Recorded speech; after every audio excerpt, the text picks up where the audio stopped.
Aha, and we're live. Testing, testing, 1, 2, 3, testing, testing, 1, 2, 3. Hello there, folks, out on YouTube land. It's me, Doc Sloan, welcoming you to our science fiction station. We've just put on a little bit early, as always, to check that everything's all groovy with the sound. We've got green for the sound machine. We've got picture and no interruptions, so that's looking good. We had popped on last just to say a big thank you to everybody for watching the station and supporting it, because it was our 6th anniversary. Which is a bit of an achievement, we have to say. We're still a wee bit stunned by that. And we'll just wait till 10 o'clock. Oh, there it is. There's 10 o'clock, folks. So we'll say hello, everybody. Thanks very much for joining me. My name's Doc Sloan. Welcome to my science fiction station, also known as the Doghouse. And tonight it's on we go with chapter 20 of our book club, God Emperor of Dune, by Frank Herbert. We've got a good wee short chapter here with a bit of mystery in it. I think a bit of religious mystery, with some unusual words and so on and so forth. So if anyone's out there, please do say hello. It'd be nice to hear from you. We'll have a wee run through this. It's quite a short chapter tonight. It's only about 5 pages or so. 6 pages, I think. Let's go. The next chapter actually is going to be a bit meaty. Chapter 21, where we'll finally get the arrival, well, not the arrival, the meeting of minds of the God Emperor and Hui Nori. And there's Cynthia saying, hello, Doc, and happy 6th anniversary. Thank you very much, Cynthia. Good to see you. Thanks for joining us. Why I had a wee bit of housekeeping, actually. It just reminded me, was we were talking about Ashur-Nazir-Apli last week, and I think I might have forgot to say that he was Ashur-Nazir-Apli the second. Not the first. I'm hoping I said it. It's certainly in my notes, but I seem to recall you just seeing you there, Cynthia, reminded me of it. We were having a bit of a natter about him last time. But yeah, thank you very much. It's a sense of achievement. It's strange. I never actually thought that this would go on at all. I thought I would just use the station to get up my PhD and be done with it. But as life kind of throws you strange curveballs, here we are once a week, pretty much regularly on YouTube, and we've been at it for, doesn't time fly, for 6 years, you know. I'll check with Stephen on that this coming week. Haven't had a chance in the past week. Oh, no worries. The only wee bit I wanted you to ask him, actually, Cynthia, was just to confirm if we were saying that Frank Herbert had made a bit of a mess of his references the other week. Particularly, it was to do with Ashur-Nazir-Apli II. Frank's suggestion was that he had killed his father, and I could find no evidence for that. And as far as I'm concerned, with what I found, he succeeded his father. And the other one was, of course, that Jehu was a son of Omri, and of course he's not a literal son of Omri. It's a metaphorical son of Omri that basically means you're an Israelite. A term from the Assyrian Empire, son of Omri equals Israelite at the time, you know. So that was just what we wanted to check. I suppose, Cynthia, with your hobby, did Ashur-Nazir-Apli II kill his father? That's basically it. We're pretty certain the answer is no. Based on what we could find, we checked a couple of sources actually that we could find. And as I said, we're no Assyriologist or anything like that, although it's all very fascinating. But it just pops in that we happen to have someone who's got a connection to someone who's an Assyriologist that could maybe check that. And apologies for sort of imposing upon you, you know. But there we go. But thank you very much indeed. And there's Babs saying, evening, Doc, and howdy, Cynthia. And Cynthia saying, hi, Babs. And there's Carlos saying, hey, Doc, hey, Babs and Cynthia. Greetings and salutations to you all. Greetings, Carlos. How are you doing? Thank you all very much for joining me, by the way, last night. I have a wee bit of sad news, actually, just to start off with our usual little bit of housekeeping. Something quite sad, actually, and I hope I don't start gushing a bit, because I'm a bit like that. But today, I do little things like this within my notes if something like this happens. Pardon me, but today, very sadly, discovered that Marjan Satrapi passed away today, apparently from a broken heart.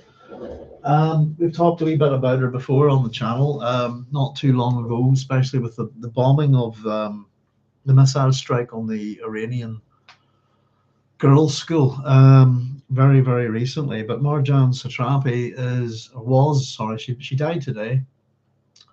The author of Persepolis, story of a childhood and the story of a return, which is fantastic. I picked it up recently because let me just check. Is it vintage? This is vintage, actually. There's been a bunch of kind of graphic novels coming out in short, compact format, which are very, very affordable. For example, this version of the Watchmen, by Alan Moore and Dave Gibbons, usually goes for about 22 odd quid here. Much bigger book, and as you can see, you can get these for £8.99, which is an absolute bargain. I picked up a couple of what you would call the great graphic novels of the I suppose late 80s, early 90s. There's three to me, really. Well, there's four actually, but they're the Watchmen, V for Vendetta, The Dark Knight Returns would be the other one, and I'd probably go with 300 too. But sorry, I thought this was a similar publication, but this came out recently as I said, it's the collected Persepolis 1 and 2 are both in this, by Marjane Satrapi, published by Vintage. This was £10.99. Absolutely worth it. Fantastic read, eye opener. I'm very, very sad to hear that she's passed away. And it's one of those graphic novels that's just smacks you in the face. I would say to me, it's in good company with things like Mouse, by Art Spiegel, and Art Spiegel. Sorry, isn't it? God, I'm terrible with names. Bear with me. I don't want to give Art. It's Art. Oh, it is Art Spiegelman. Sorry. There you go. I'm not so bad at all. I should trust myself a bit better. But just very, very sad to hear that she actually died from a sadness, from a broken heart, because her husband passed away last year. And it just made me think, actually, that the last time I heard of somebody kind of dying of a broken heart, that kind of thing, I think was Peter Cushing. Which, yeah, so it's just very sad to hear that she's passed away. I think she's an enormously important figure. She's probably the best thing to come out of Iran in a long, long time. I was listening to a few clips of her today speaking. If anybody wants to check, there's quite a good article in the Guardian newspaper, different people commenting upon her passing. Very interestingly enough, Margaret Atwood, the great science fiction writer, compares her life to The Handmaid's Tale. And I think you'll see within that article, Margaret Atwood basically said, I wrote a story, but she lived this life. So a very, very important figure, I think. She's living in France, I believe. So yeah, just very, very sad to hear it. And if anybody's not read Persepolis, highly recommend it. I understand there's a movie of it that she was involved in, which I haven't seen.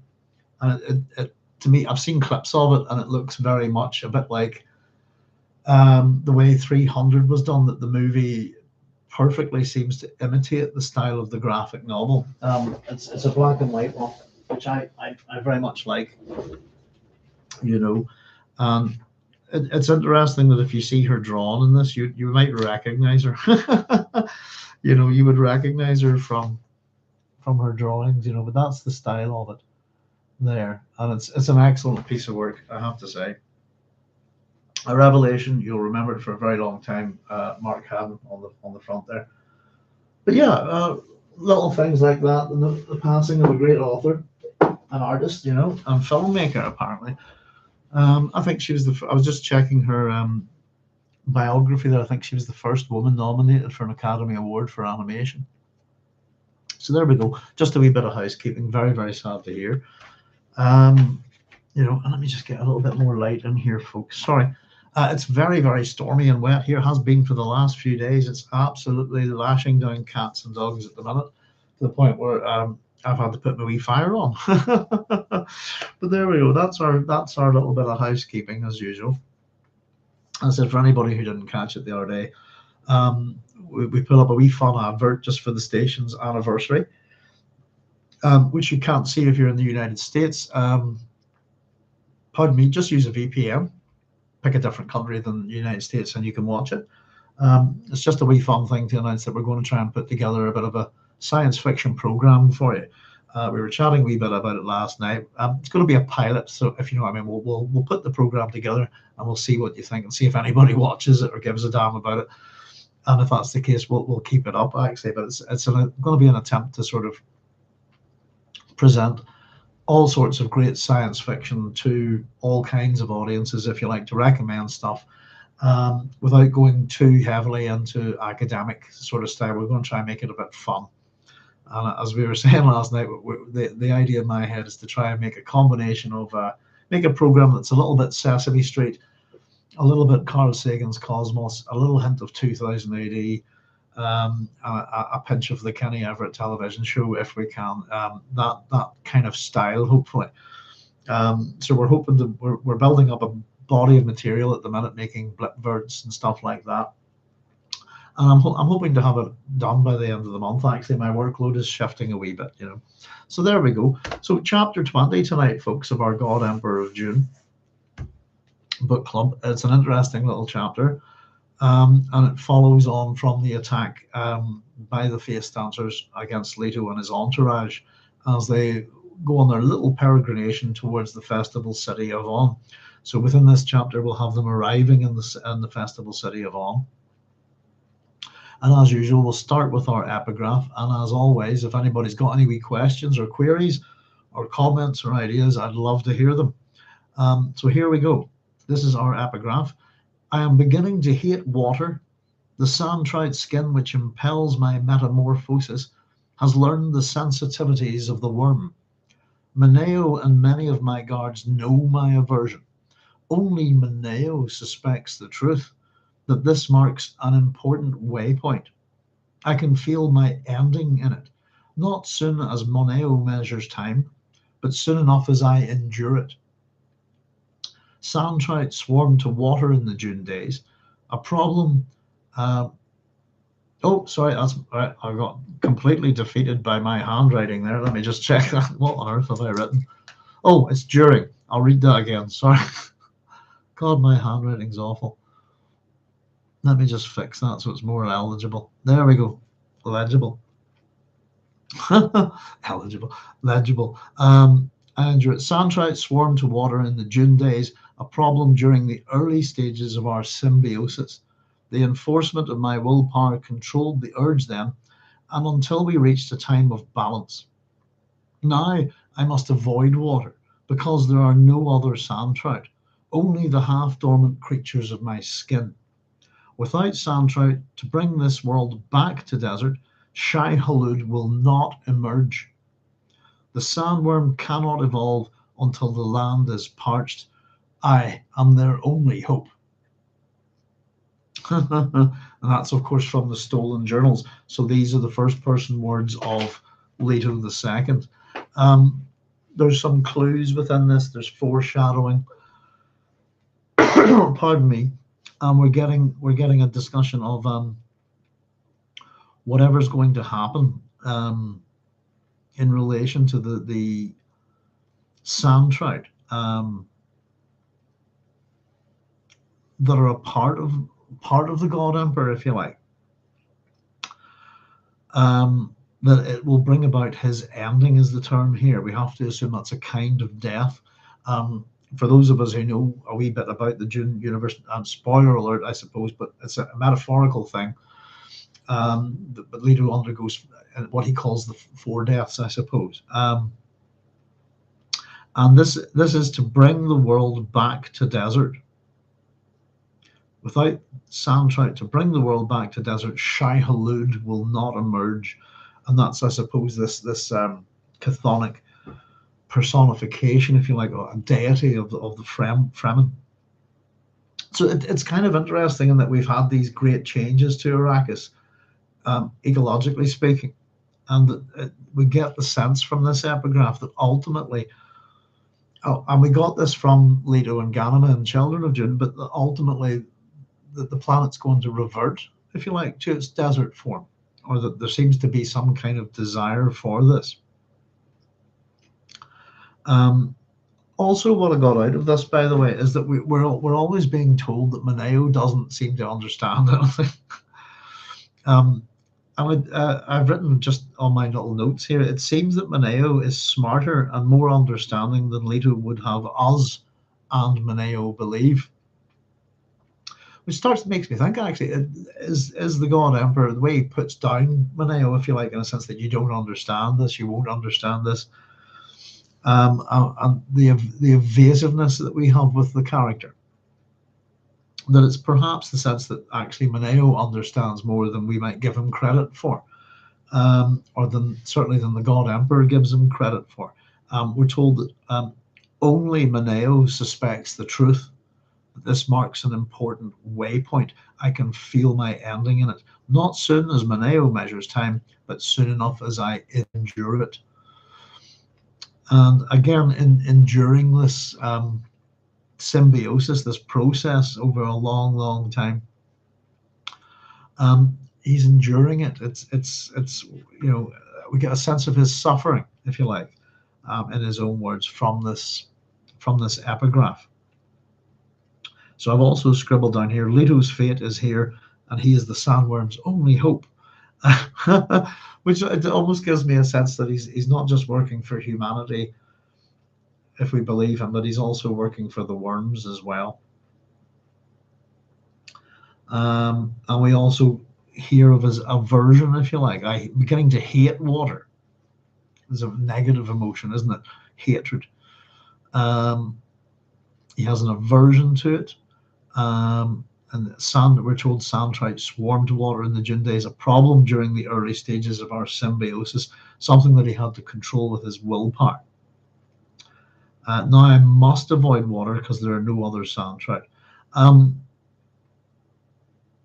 With the sand trout that swarm to water, we get the sense that water is very important here, and it makes us kind of question what will happen if Leto encounters water, if you see what I mean.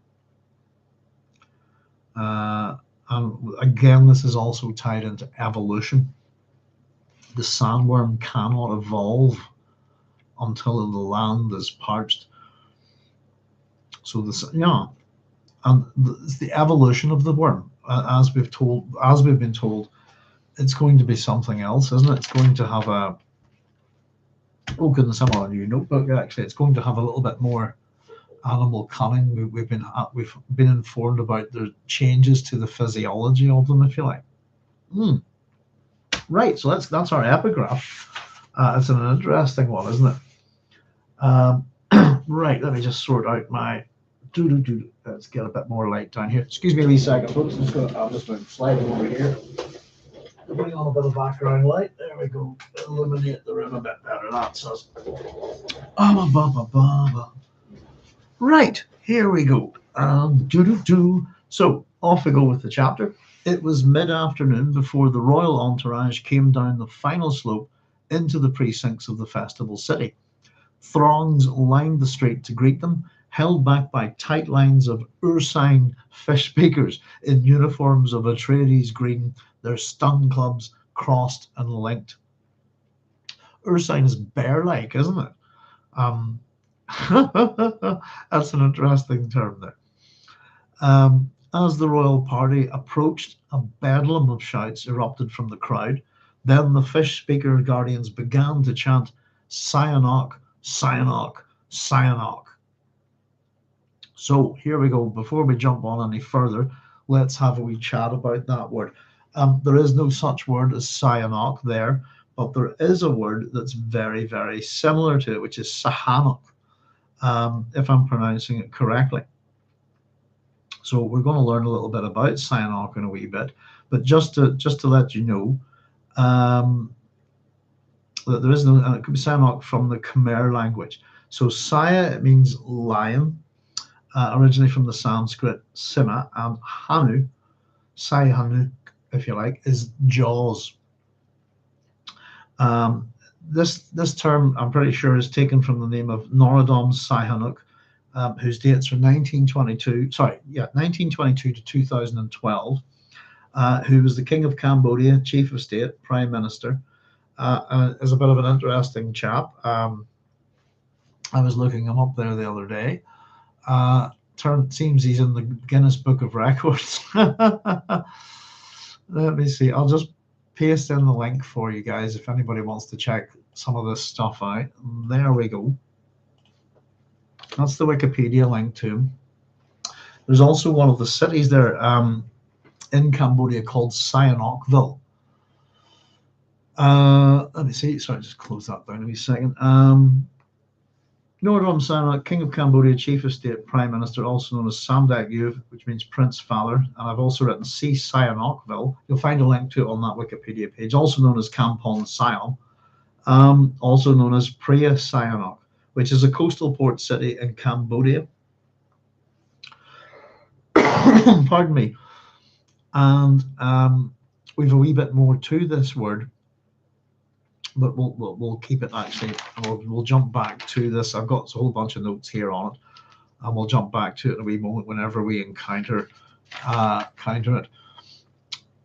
There's Baked Alaska Joe saying howdy gang. How's it going, Joe? Thank you very much for joining us.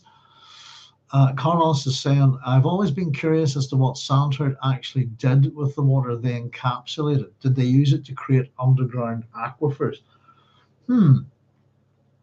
That's a very good question. I think they what is it? It's they surround it, they insist it. Is it something like that?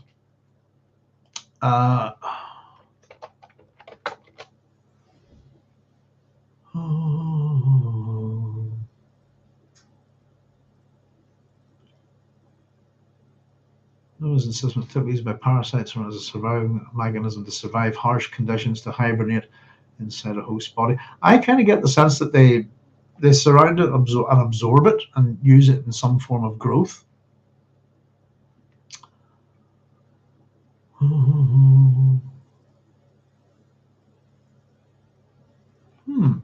But yeah, it's a very good question, Carlos. I think we have some.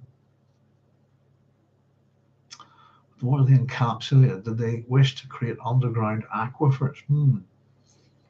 I don't know. I get the sense that they absorb it somehow, and that this causes a kind of some sort of reaction, but that allows growth, if you like.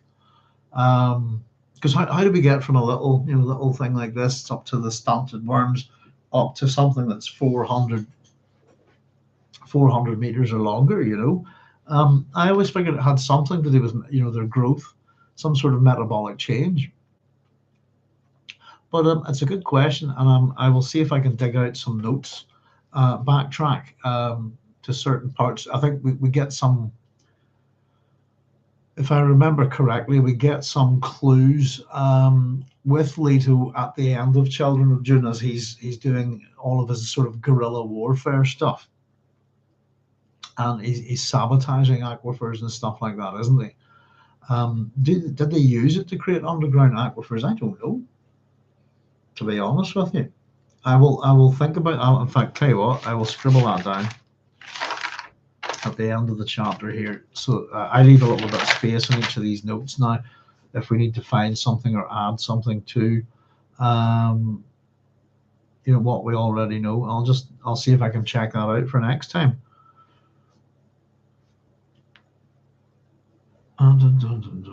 What did the sand trout do with water? That's a good question. Sometimes when we get to these things, as I said, it's what I call, sometimes we've encountered stuff like this before, and I think we do have an answer in Children of Dune. I might be wrong, but it's what I call Dune drift, if you like, that we've drifted so far down. These books are so dense. Sometimes we start to have a bit of distance between ourselves and what's actually happened. So that's where Siaynoq comes from. We also have Siaynoqism, which is the political philosophy of Norodom Siaynoq. He's quite an interesting chap. It looks like, again, Frank's presenting us, or trying to present us with several ideas about dictators or usurpers in particular, I think, recently. Let's have a wee quick look. There he is. There was a funny thing about him there that he was in the Guinness Book of Records. Where is it? If you have a wee look at the Wikipedia page, no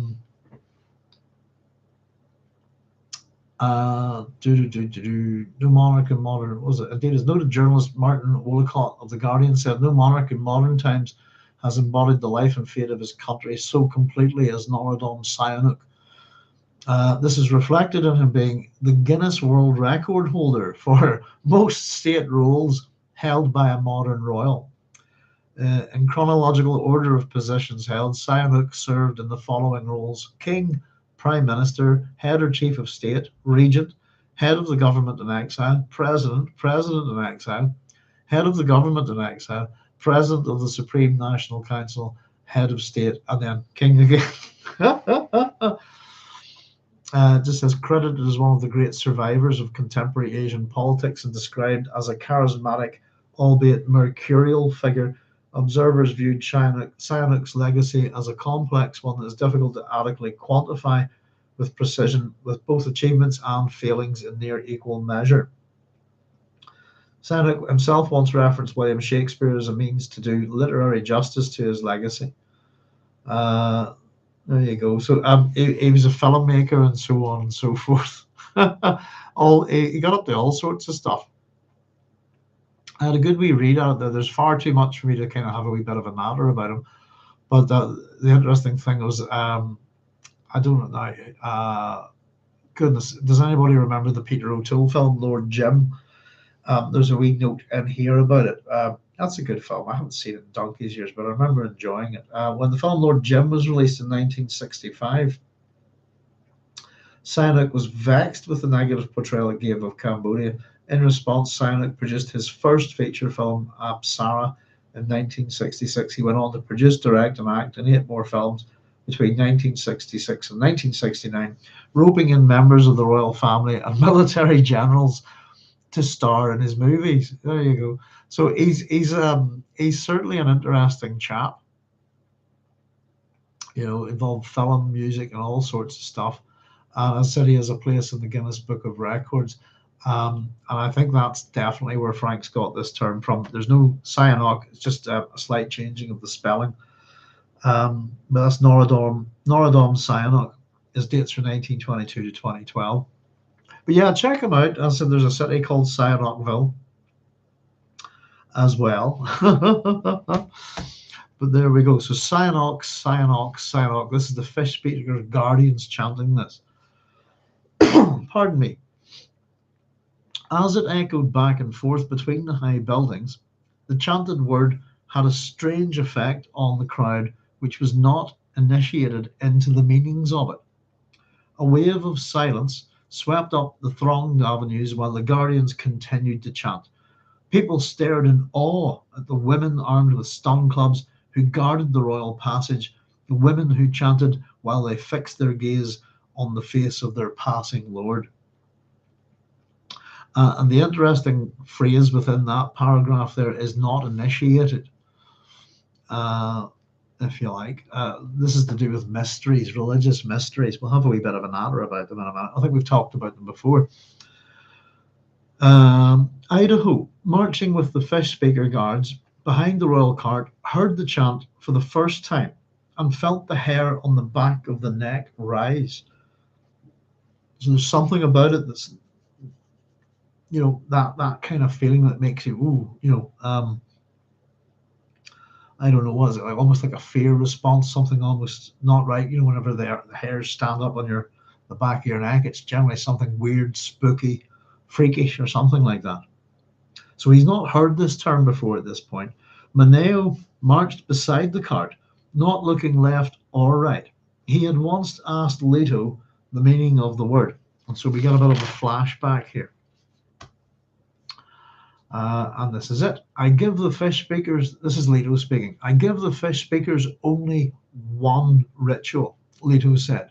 They had been in the God Emperor's audience chamber beneath Onn's central plaza at the time, with Maneo fatigued after a long day of directing the flow of dignitaries who crowded the city for decennial festivities. We're going to have the same locus here that this flashback has in a little bit, actually, beneath the plaza. Now, this is Maneo. What is the chanting of that word to do with it, Lord? The ritual is called Siaynoq, the Feast of Leto. It is the adoration of my person in my presence. So it's a big "we love Leto" thing, isn't it? The adoration of my person in my presence. I said, we'll jump back to the word in a wee bit. We'll run through this. An ancient ritual, Lord. It was with the Fremen before they were Fremen, but the keys to the festival secrets died with the old ones. Only I remember them now. I recreate the festival in my own likeness and for my own ends. Let me just check something there. The keys, yes, indeed. The keys to the festival secret died with the old ones. Only I remember them now. I recreate the festival in my own likeness and for my own ends. Then the museum Fremen do not use this ritual. Never. It is mine and mine alone. I claim eternal right to it because I am that ritual. It's a strange word, Lord. I have never heard its like. It had many meanings, Maneo. If I tell them to you, will you hold them secret? My Lord commands. Never share this with another, nor reveal to the fish speakers what I tell you now. I swear it, Lord. Very well. Siaynoq means giving honor to one who speaks with sincerity. It signifies the remembrance of things which are spoken with sincerity. But Lord, doesn't sincerity really mean that the speaker believes, has faith in what is said? Yes, but Siaynoq also contains the idea of light as that which reveals reality. You continue to shine light on what you see. I've written little notes here, by the way, just next to this. So just as we go, Siaynoq means giving honor to one who speaks with sincerity. It signifies the remembrance of things which are spoken with sincerity. I've written next to this, it honors Leto. So him, in other words. The next little bit, doesn't sincerity really mean that the speaker believes, has faith in what he said? Leto again is what I've written. And Siaynoq also contains the idea of light as that which reveals reality. You continue to shine light on what you see. Once again, that's Leto. Reality, that's a very ambiguous word, Lord. Indeed, but Siaynoq also stands for fermentation because reality, or the belief that you know a reality, which is the same thing, always sets up a ferment in the universe. All that in a single word, Lord, and more. Siaynoq also contains the summoning to prayer and the name of the recording angel, Sahaya, who interrogates the newly dead. I've written here as C notes here. So let's have a wee natter. I've got a bunch of them here. So first of all, sincerity really means that the speaker believes, has faith in what he said. Sincerity is free from pretense or deceit, being genuine, being honest, lacking deceit or hypocrisy. I wouldn't say it's cognate with the word faith or having faith. Reality is the state of things. These are just definitions as they actually exist, as opposed to any idealistic or notion or fantastic view of them. Fermenting here, I suppose, is in that sense to incite, to stir up, to agitate, if you like. Now, just jumping back to that little bit that we were having a wee look at, we had a bunch of things here. Pardon me, excuse me, folks. So for fermentation, because reality, or the belief that you know a reality, which is the same thing, always sets up a ferment in the universe. Also contains the summoning to prayer And the name of the recording angel, Sahaya. So I've got these on a couple of different pages, folks. So I did my work on Siaynoq and expanded a wee bit, and then I thought, better redo that again. So let's just quickly see. Within Siaynoq, we have Sahaya. This is a name for Chani. As I'm sure we all know, it's supposed to mean desert spring within the Dune universe. It doesn't actually mean that in Arabic. For example, desert spring is Rabi as-Sahara. As-Sara, if I'm pronouncing that correct. Coming from the word Sahaya in Sanskrit, actually means a companion, a follower, a helper, or an ally. But this is the name of, this is the, I don't know, I suppose that the, how would we put it? The private name that Paul Atreides calls Chani. His pet name for her, that's the term I was looking for. So this is, I think this is a reference to creating a religion, if you like, partly, you know, the Atreides religion, if you like, that if Sahaya is representative of Chani, then she has been assigned the role of a recording angel. Isn't that correct? Within the mysteries, within the mythology, within the religion of the God Emperor. Sorry, I'm going to be jumping back and forward a wee bit here. So I've just got here, Sahaya was Chani, daughter of Liat Kynes. The call to prayer exists in a few different religions. It's the Adhan is the Islamic call to prayer. Adhan being Arabic for an announcement. In Hindu religions, it's the Puja Tree Sanja. In Judaism, I believe it's the Barak Chu, if I'm pronouncing that correctly. Christians ring bells. All of those are calls to prayer. The other idea that we have here that we just want to explain is the recording angel. Recording angels exist within the, excuse me, folks, I'm just making a wee cigarette here, within the Abrahamic religions.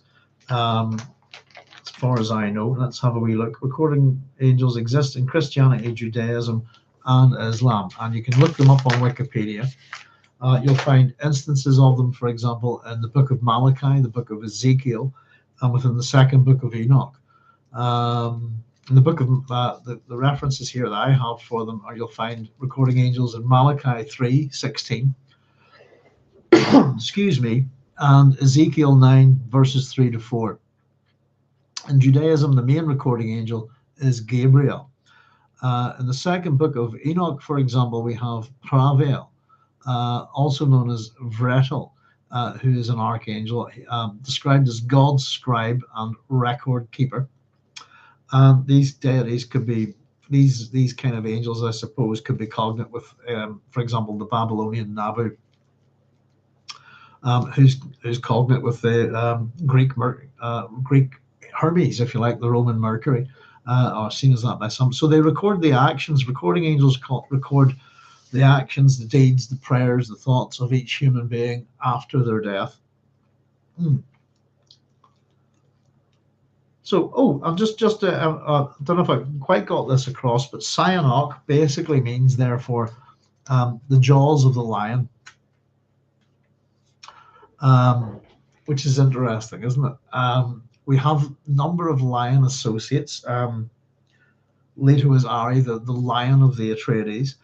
We also have the idea that we talked about a few weeks back about Abraxas, the Gnostic, both creator deity and demiurge, if you like.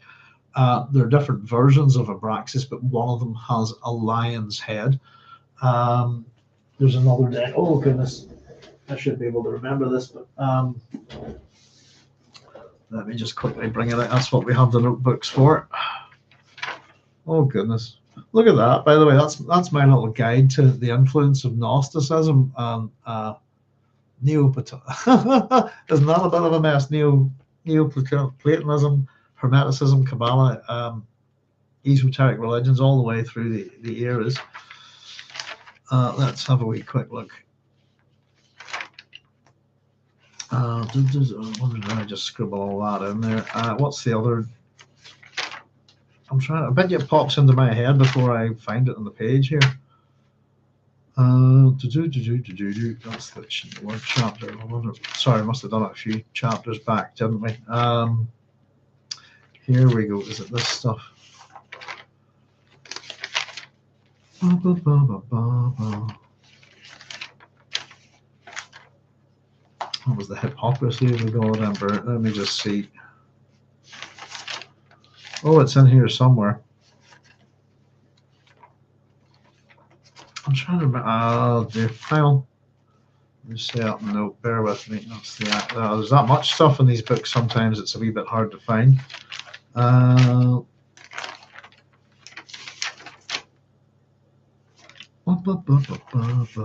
I've got a tune in my head. Earworm. Bit of music. There's Torquemada. Oh, Carlos, by the way, the other week, just while I'm looking for this, I did indeed go straight away to Mel Brooks's History of the World Part 1 and watch the Torquemada. And as soon as I watched it, it all came back to me. And the Torquemada dance routine.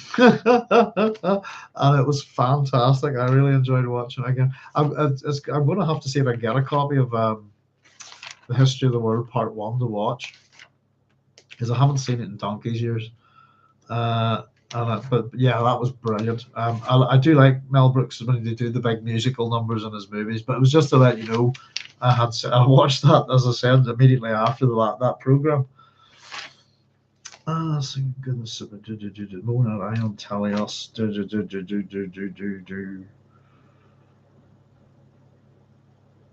Yasmodea, that was it. I told you I didn't find it there in my notes, it just came to me. That was it there. There's also a lion head. So we've got lots of references to Leto being like a lion, the lion of the Atreides. This Abraxas type being, I suppose the idea just briefly was that some of them have rooster heads, some have human heads, but some of them have lion's heads as well. And if you look up Gnosticism, for example, on Wikipedia, you should you'll probably see an example of that right off on the right hand side. There's if you look at Gnosticism, you'll see a form of Abraxas. Yasmodea, that was the word I was looking for.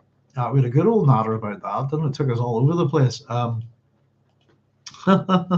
So the jaws of the lion, if you like, is literally what Siaynoq means.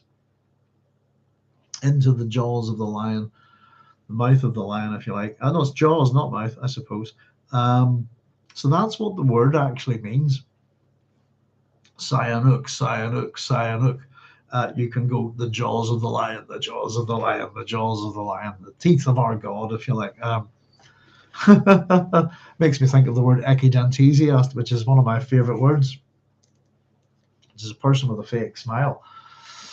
So it's another lion association there. I'm just going to catch up with your comments, because I can see something that the Emperor's throne in Dune was the lion throne, Carino image. I think, yeah, again, there's that aspect of it, isn't it? Big Alaska Joe says, bam. Don't know what that wee symbol is just before that.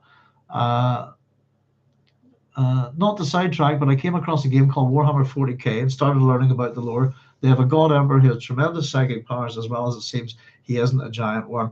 Yes, and they have a golden throne. Absolutely. It's a massive influence on Warhammer 40k. And I can tell you, by the way, I really should do a video on this to explain it, shouldn't I? Warhammer 40k is massively influenced by 2000 AD. In particular, if you look back at its origins, particularly the artists and so on, but nothing has bigger influence on it than Nemesis the Warlock. It's an human empire controlled. That's the Thomas the Torquemada reference. He's the emperor. He's kind of a God Emperor as well. I had it sitting here a wee minute ago. I must have tidied it away. There it is. I suppose Warhammer 40k is generally considered to be so Nemesis Torquemada's troops are called Terminators, and in fact, if you get to a point in Nemesis the Warlock where and the ABC Warriors, where they're actually directly sort of going back to, they're actually showing taking the piss out a wee bit of Warhammer 40k. But this is your original grim, dark universe, where all aliens must be exterminated.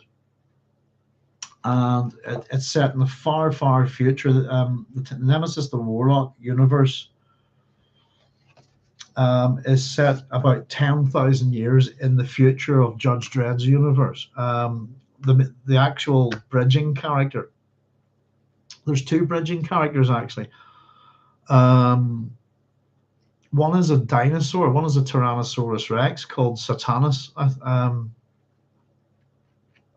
But the other bridging character is actually Hammerstein, one of the ABC warriors. Just to show you something, I mean, you can see this, you know, the style, the gothic nature of it, everything. This is Pat Mills and Kevin O'Neill. It's a huge influence. Whenever Warhammer 40k turned up, you would get a lot of artists, etc., that were employed by White Dwarf and so on, that came from the 2000 AD stables. And it's a huge, Warhammer 40k is a huge ripoff of Nemesis the Warlock. Earth is the bad guys in this. The point of view, I suppose, is Nemesis is the leader of the resistance against mankind. But they have the Torquemada's troops are known as Terminators. They're very similar to Space Marines. And as I said, it kind of comes full circle. But it's a massive influence on it, and it kind of comes out of the same sort of stables. Games Workshop had a bunch of artists from I suppose 2000 AD stable. Bear with me a wee second, just if I can show you this. I'm not sure if I still have it. Let me see. I've got my graphic novels in a couple of different places. Nemesis is in 10 books, by the way. Oh, there's other stuff, you know, things like the VCs. There we go, and it has a number of different artists who work on it. Kevin O'Neill is the grand master of it all, if you like. That's volume 2. And then we get a switch to Brian Talbot. That's books 3 and 4, which really takes it into the kind of gothic. There's an alien planet that's been receiving kind of signals from Earth, and they kind of act like they're like in Victorian Britain almost. So if anybody knows Brian Talbot's work, particularly The Adventures of Luther Arkwright, very much a kind of steampunk kind of stuff, if you like. And I suppose it's how we're introduced to Hammerstein in this universe is that he's actually been fighting for Termite against the aliens, and he's about to be executed, and Nemesis comes down and basically saves him with Rojaws and uses him to re-recruit the ABC warriors. But it's absolutely, Warhammer 40k. I used to read it. My mate had it. We used to play it actually when it first came out, first edition, way back when, because I was quite into those kind of games. And I remember painting all the plastic Space Marines and so forth. That's not the one I was looking for. Bear with me 1 wee second. I'll just see if I can see this here. Oh God, it's dark down here. Yeah. Just to show you if we have this one. I'm actually not too sure I do. Bear with me. That's the first ABC Warriors. There's Mouse. I was looking for Mouse.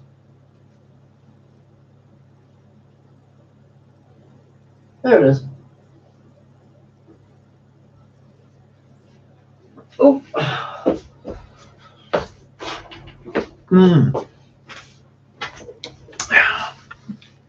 Fantastic, this stuff here. This is Chronicles of Chaos, illustrated by Kevin Walker, who's got a particularly good style. And there you can see they're called Imperial Rottweilers. Etc. Very much. That's the Emperor, by the way, of the known universe. And again, he's a kind of undead kind of thing. It's got one of my favorite bits of all time. It's the bit where this guy vomits all over Hammerstein, because it's a way of showing respect. But Hammerstein's response is excellent. Scum. No one hunks on an ABC warrior and lives. But the artwork in this is exquisite. absolutely exquisite. Let me just see if I can show you very much. And again, it has its inquisitors and the empire. It's termite. There they are. You know, so this books. These books aren't Titan books. Sadly, they're not great in terms of sticking together. And they actually go to assassinate the emperor in this, I think. But I think he's already dead or something. It's been a wee while since I read it. But you basically got the equivalent of Space Marines and all of this. A lot of the Warhammer 40k is out of the Nemesis the Warlock universe, which crosses over with the ABC Warriors. And I said that for anybody who doesn't know, by the way, the character there in the front, that's Hammerstein. Who's one of the great AI robot characters, if you like. Just there's that is the modern kind of, well, it's been a wee while. I don't read 2000 anymore. Old Red Eyes, as he's also known.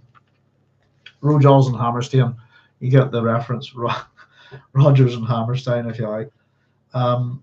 It's an exceptionally good wee book, this, but yeah, it's a rip-off. It's a complete rip-off, to be honest with you, and it rips off Dune and a few other things. But I'd say the major influence on the Warhammer 40k is by far Nemesis the Warlock.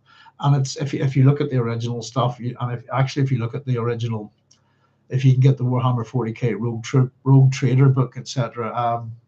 Look at the artists who work for it, etc. This kind of thing. They're hugely influenced by it. But yeah, Dune is a big influence on it as well. But the idea of Terminators, Imperial space, all the Space Marines and stuff like that, war against the alien, war against the psycho, all of this stuff. It's Nemesis the Warlock. It's right out of it, you know. And it's one of 2080's great stories, with an all-time great villain, you know. And I do gush about it a fair bit, but I must make a program about it. I've only got 4 books of it, though I've got all the 2080s now. But you can buy the collected Nemesis the Warlocks, and it is a 10-story kind of 10 volumes, and you're done, if you like. It has a beginning and an end.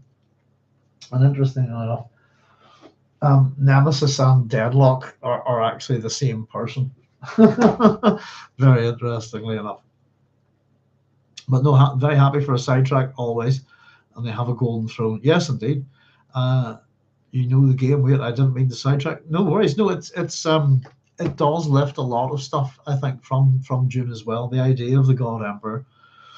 We recently talked about it's a book that's almost as if it's set in this universe. Very quickly, I highly recommend this. There it is. What a fantastic book. This for anybody who's read God Emperor of Dune, if you read this, you'll slap yourselves. You'll go, what on earth? This is fantastic. The Hair Carpet Weavers by Andreas Eschbach. Just read you the blurb. It's a fantastic book. And in distant universe, since the beginning of time, workers have spent their lives weaving intricate carpets from the hair of women and girls. But why? Andreas Eschbach's mysterious, poignant space opera explores the absurdity of work and life itself. It's about the rituals and so on that these people make these carpets. The whole point of it, not to give away too much, is that they're meant to be sent to this God Emperor's palace. Part of rite, part of ritual, which we get very much here. So there is a bunch of stuff that would connect, I think, very much to Frank Herbert's Dune universe. Warhammer 40k is definitely one of them.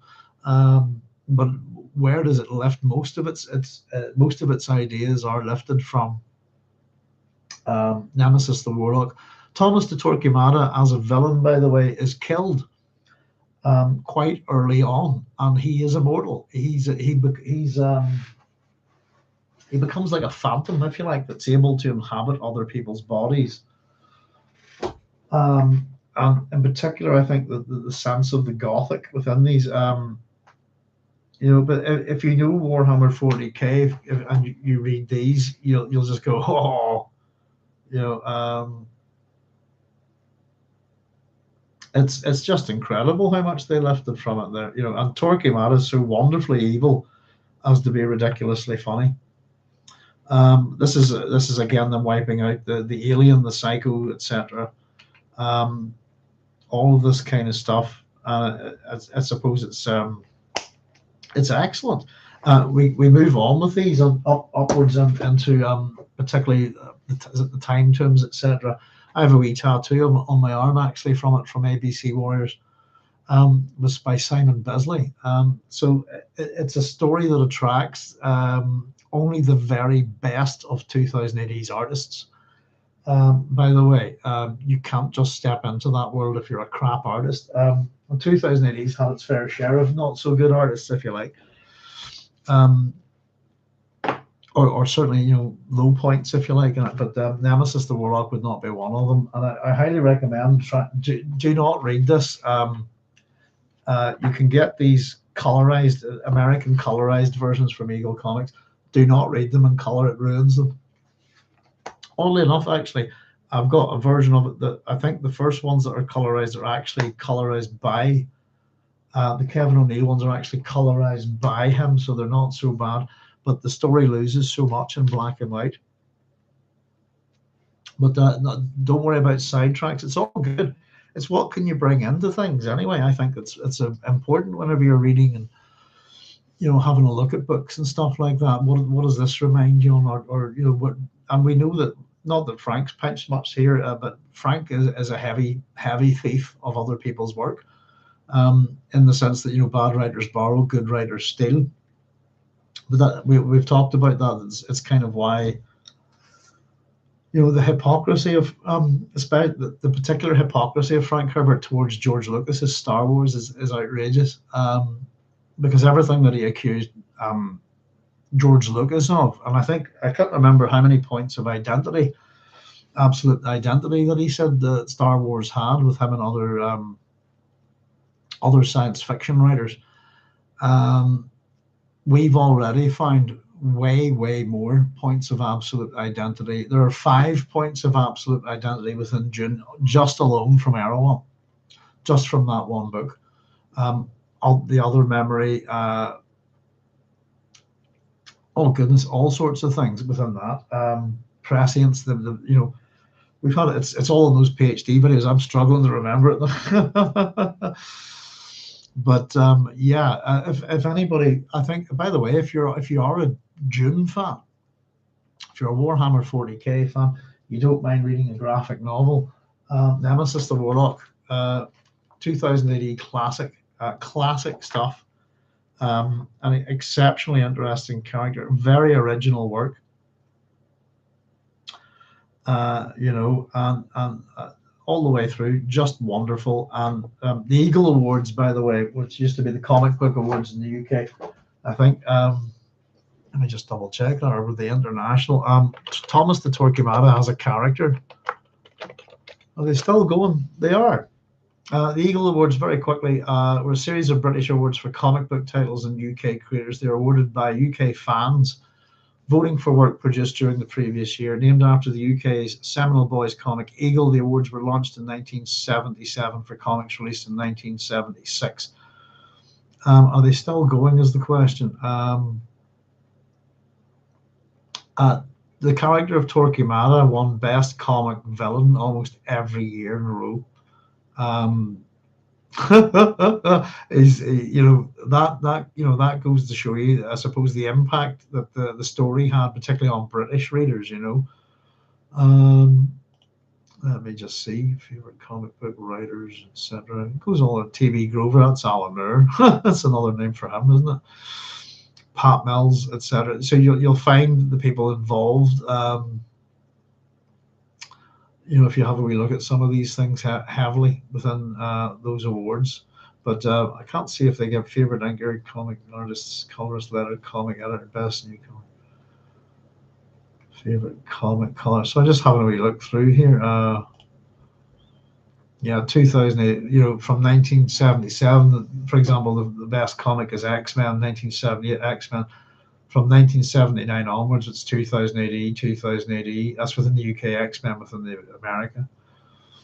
I was just looking for favorite villain there. There we go, favorite villain. Let's have a look.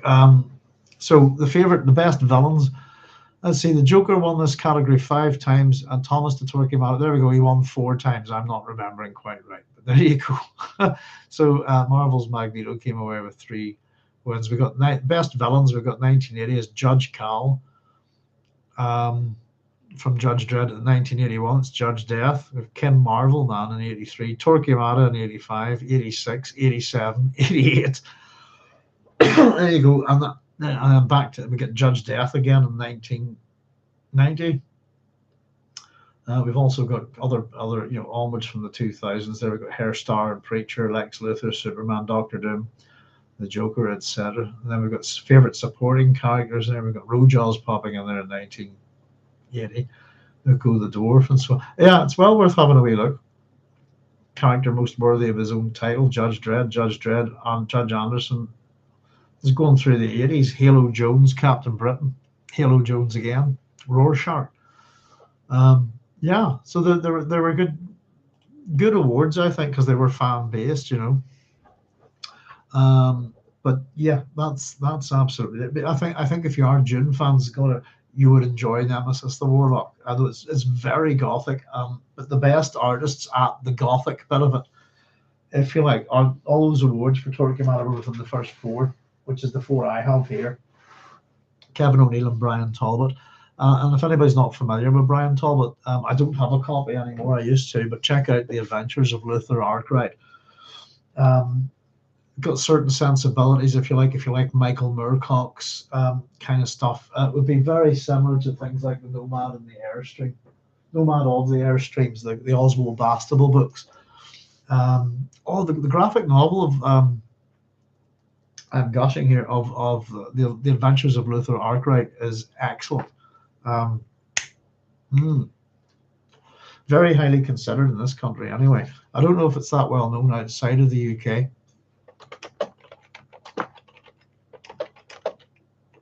There we are. By Brian Talbot, written by and illustrated by him. Oh, there's a copy for $3.95 on eBay. I might have a wee look at that. 9-issue comic book limited series from 1978 to 89. The story is adult and tone with many mythological, historical, and political references and a little explicit sex. 2003 English writer Warren Ellis called Arkwright probably the single most influential graphic novel to have come out of Britain to date. Probably Anglophone comics' single most important experimental work. There's a big bit in the book where actually you have to start things change and you have to turn the book around to follow the story.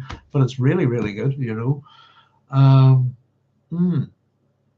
Let me just catch up. Sorry, but we don't mind. This is a short wee chapter tonight, so I never mind jumping off because we are all things science fiction here, and it's great to bring in other references and point out influences and stuff like that.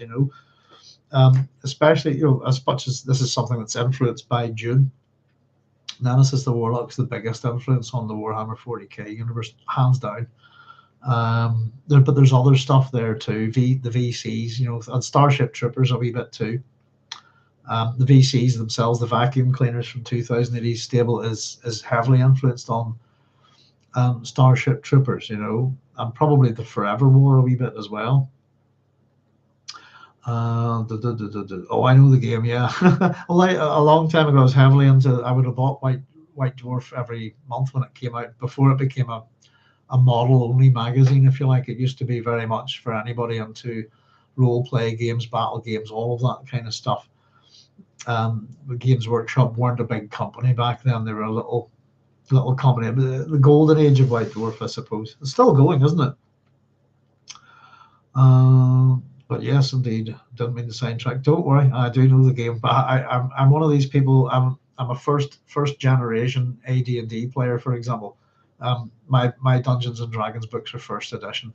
I would have been a first edition Warhammer 40k, first edition Warhammer, first edition Warhammer Roleplay, MERP, all of these things. I was a kid when they all came out.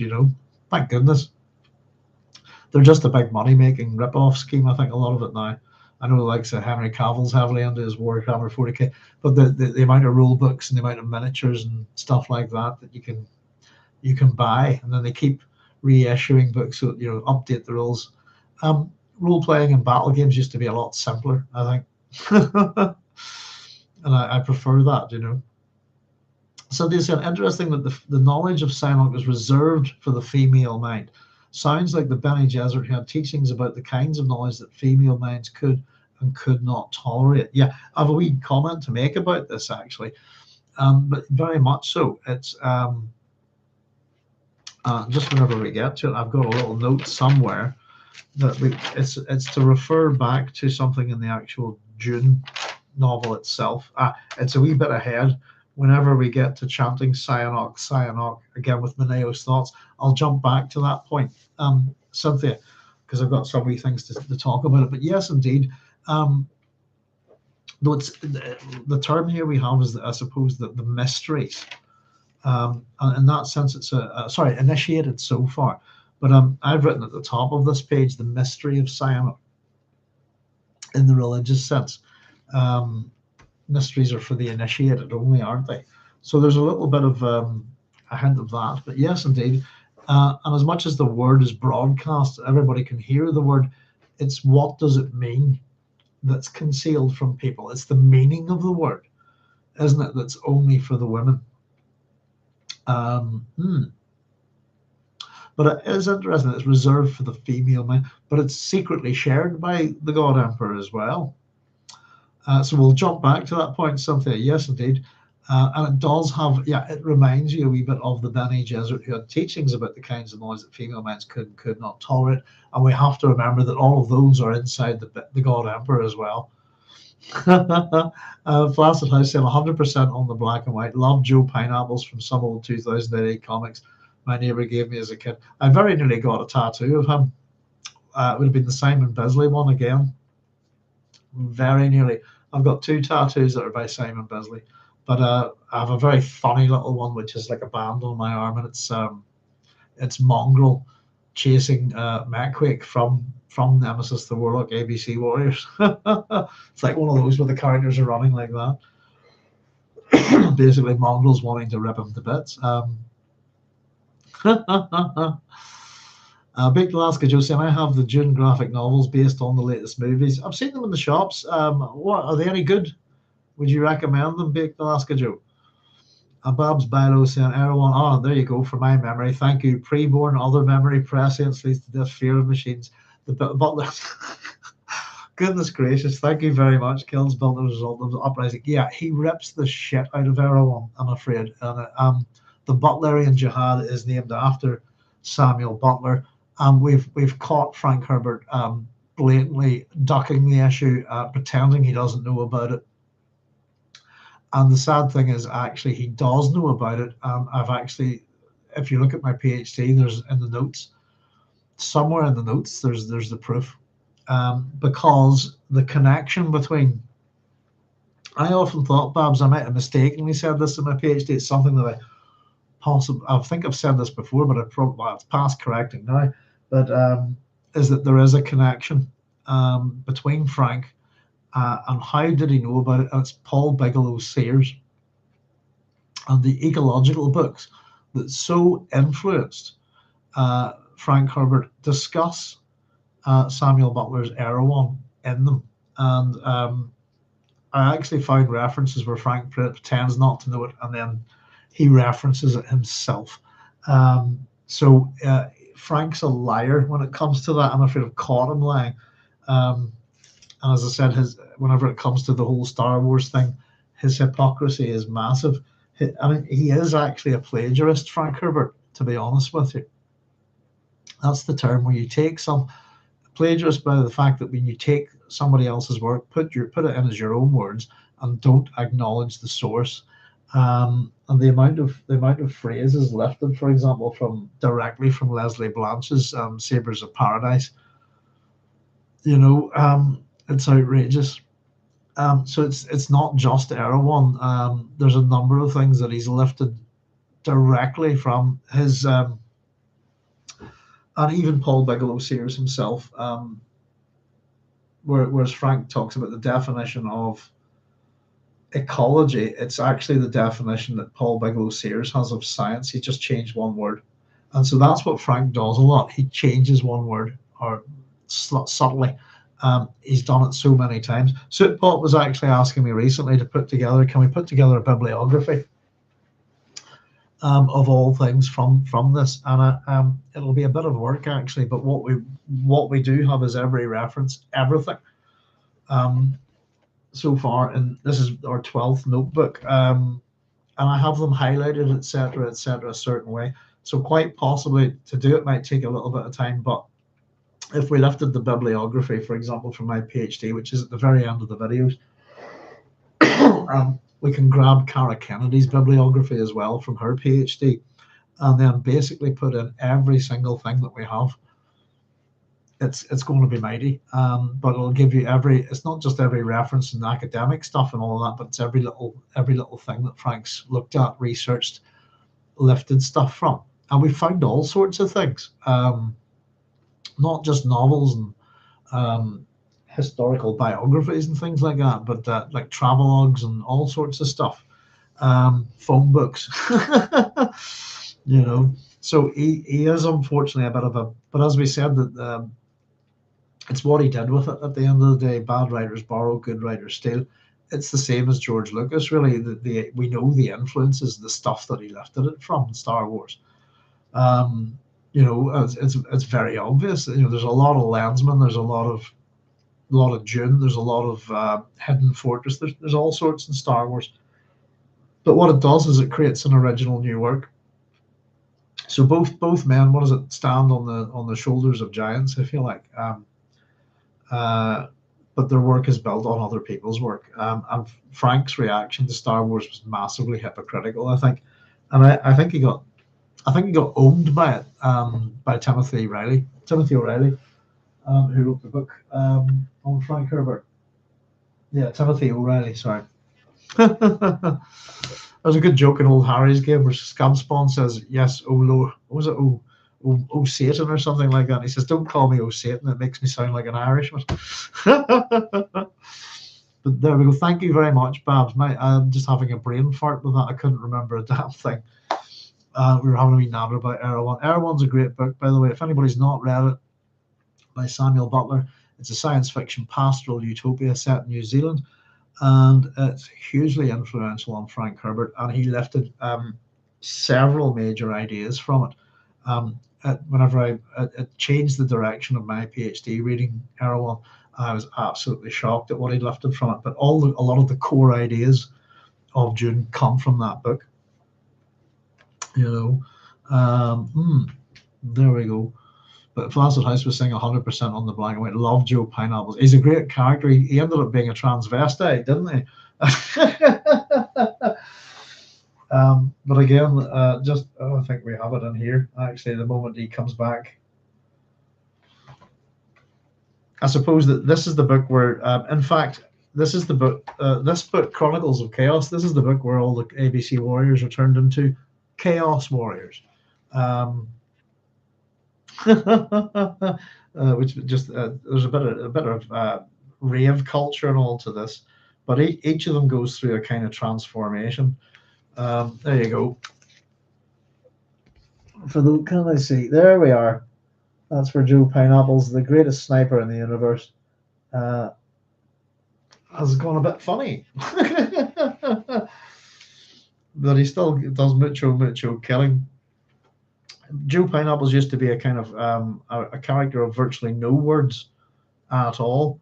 He would speak in abbreviations and acronyms and stuff like that. I think just N and V used to be his the main thing that he would say. There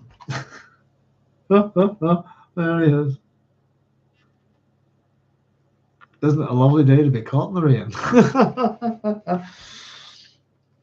Dear. N and V, if he shot somebody, he would say N and V, which stands for null and void. There we go. So a little jump out of that. Yeah, but yes, indeed, folks. Now, let's see, where do we get to? The meaning of the word, we jump forward.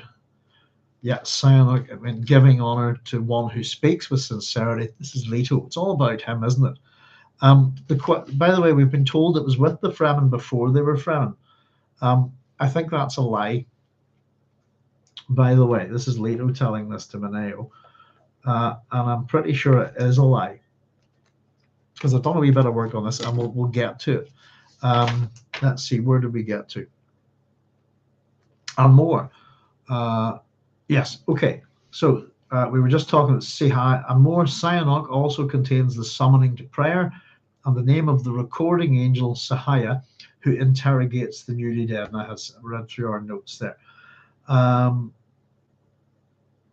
Oh, I had one other wee thing to say. I'll just finish this little bit here. Ongoing with that, then we have Maneo here. A great burden for one word, Lord. Words can carry any burden we wish. All that's required is agreement and a tradition upon which to build.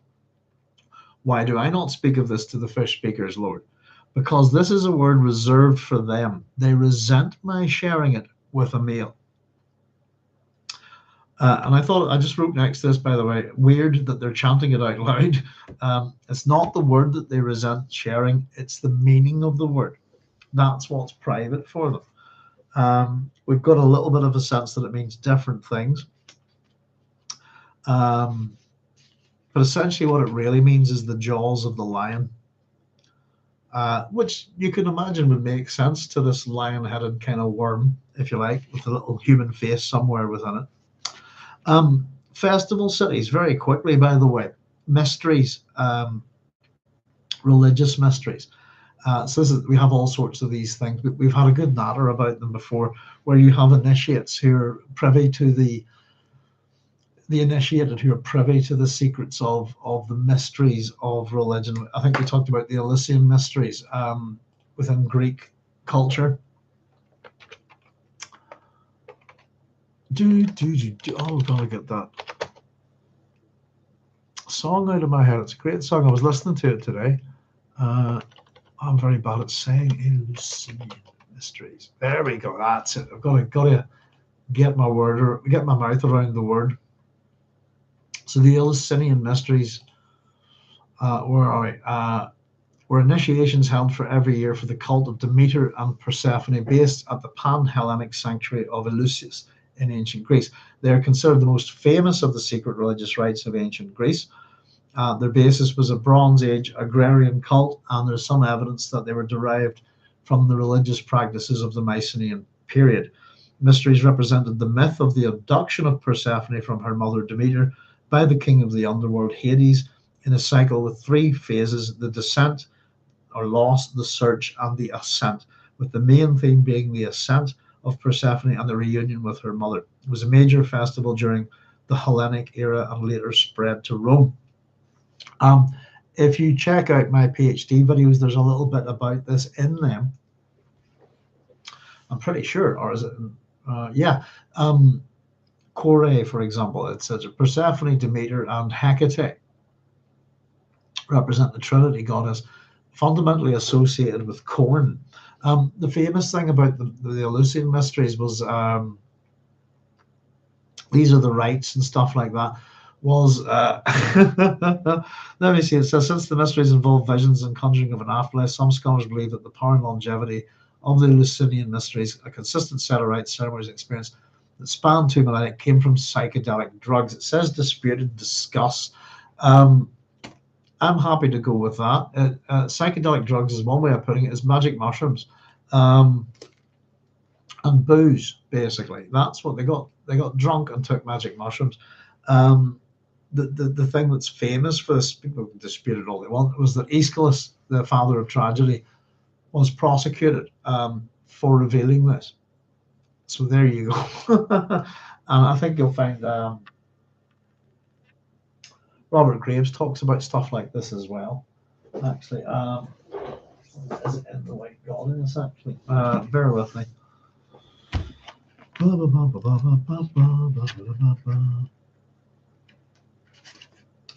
it's maybe another one of his books, actually. But yes, indeed, the use of psychotropic mushrooms, this kind of thing in religious cults and so on, is kind of well known, I think. But yeah, so there's he was prosecuted for it, actually. I always think, I love Aeschylus. I think he's great, by the way. If anybody's not read any of his plays, check them out. Only 7 of them survive. But of course, the one that we know really well is the Oresteia, which is heavily involved in the Dune series. Is the story of Orestes, It's the Agamemnon, the libation bearers, and the kindly ones. What happens to Agamemnon when he gets home, and that perpetual cycle of Atreides violence that's the place. But also Prometheus Bound, the 7 against these. You're talking real quality. He produced loads and loads of plays, but only 7 survived. Famously was killed by an eagle dropping a tortoise on his head, or a turtle. Which, as I said, you could argue is a comedic death, possibly, or a tragic death for the father of tragedy. But yeah, that Aeschylus was involved in kind of exposing them, I suppose, and was punished for it. So very quickly before we push on, festival cities. There's plenty of them in the ancient world like this. They include likes of Olympia, Delphi, Athens, Rome, etc., etc. Ephesus.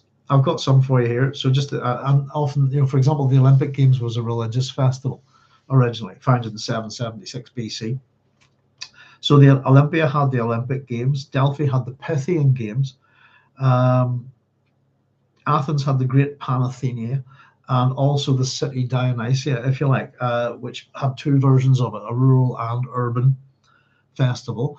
Rome used to have the Saturnalia, which is pretty famous, and the Ludi Romani, which is the Roman games. Ludo is the Roman word for game. And at Ephesus we had, which is home to the Temple of Artemis, which is one of the 7 ancient wonders of the world. You had the Artemisian festival. That would be in Ephesus, is modern day Turkey. There's Epidaurus, also had a festival dedicated to Asclepius, which is called the Asclepia Festival. Epidaurus is a city in Greece. If you check out a map, find Argos, you'll find it just to the east of it. There are loads more modern day festivals. I'm sure there's loads, plenty in America and so on. Over in the United Kingdom, the Edinburgh Festival's big comedy festival. We have a little town just round the corner here, Portstewart, I suppose, but we have a festival there every year. Is the Red Sails Festival. It's dedicated to music and to kids, basically children having fun. It's a combo, if you like. I've performed that a fair bit. I'm hoping to go down and see it again this year. I haven't been down in years. As far as I know, I'm the only person to perform at the Red Sails Festival 7 times in 7 days, once every day. I wasn't supposed to, but somebody dropped out on the first day a while back, and I covered for them. But I've performed at the Red Sails as part of Happy Shrapnel, as part of Sings and Strings, part of the 3 Musketeers, and as myself as well. So it's a great festival. It's named after the Red Sails and the Sunset, which is the song by Jimmy Kennedy. Who's the guy that wrote the 3 Teddy Bear's Picnic in Istanbul and songs like that. He's from Northern Ireland. So there we go. Just a little bit of info there, stuff. There's all sorts there. It's an interesting little topics to jump into and have a look at, festival cities, mysteries, and this word Siaynoq as well. And Sahaya, of course, is a reference to Chani. It looks like we have her being, I wouldn't say deified, but made a part of the myth of the religion of Leto II. She's become that's the nickname for Chani, is Sahaya. That's contained within this word, within the lion's jaws, if you like, which is, she's in there in the other memory too, isn't she? So she's been elevated to the position of an angel, as opposed to the concubine of the prophet, if you like. So because this is a word reserved for them, they resent my sharing it with Emil, which is what he's doing here, and he'll do it with Duncan as well. So we're back to the present now. We've come out of this was a flashback. Maneo's lips pressed into the thin line of remembrance as he marched beside the royal cart into the festival city. He had heard the fish speakers chant the God Emperor into their presence many times since the first explanation, and had even added his own meanings to the strange word. So this is what Maneo thinks. These are his thoughts here. It means mystery and prestige. It means power. It invokes a license to act in the name of God. Siaynoq, Siaynoq, Siaynoq. The word had a sour sound in Maneo's ears. So I've written here, this is the bit we were talking about, Cynthia. See June, mystique, speech, Page 48, Dune chapter 6, and in my notes, note 40 to 41. Bear with me, I'll be volume 1. Oh goodness, all the way back to the first notebook. This is how we started. This is the thickest one, by the way. This notebook's thicker than all the rest for some reason. Let's go find it. There's chapter 5. Chapter 7. Or this must be chapter 6. Goodness. Oh, I did things differently back then. Chapter 6, note 40 to 41. Let's find it.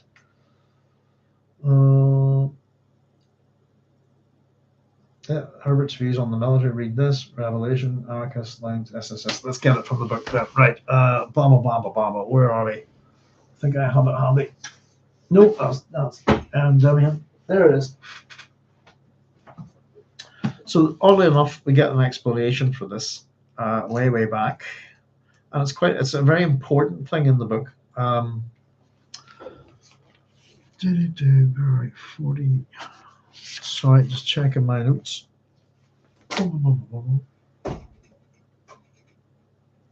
This is all to do with the Sardaukar, isn't it?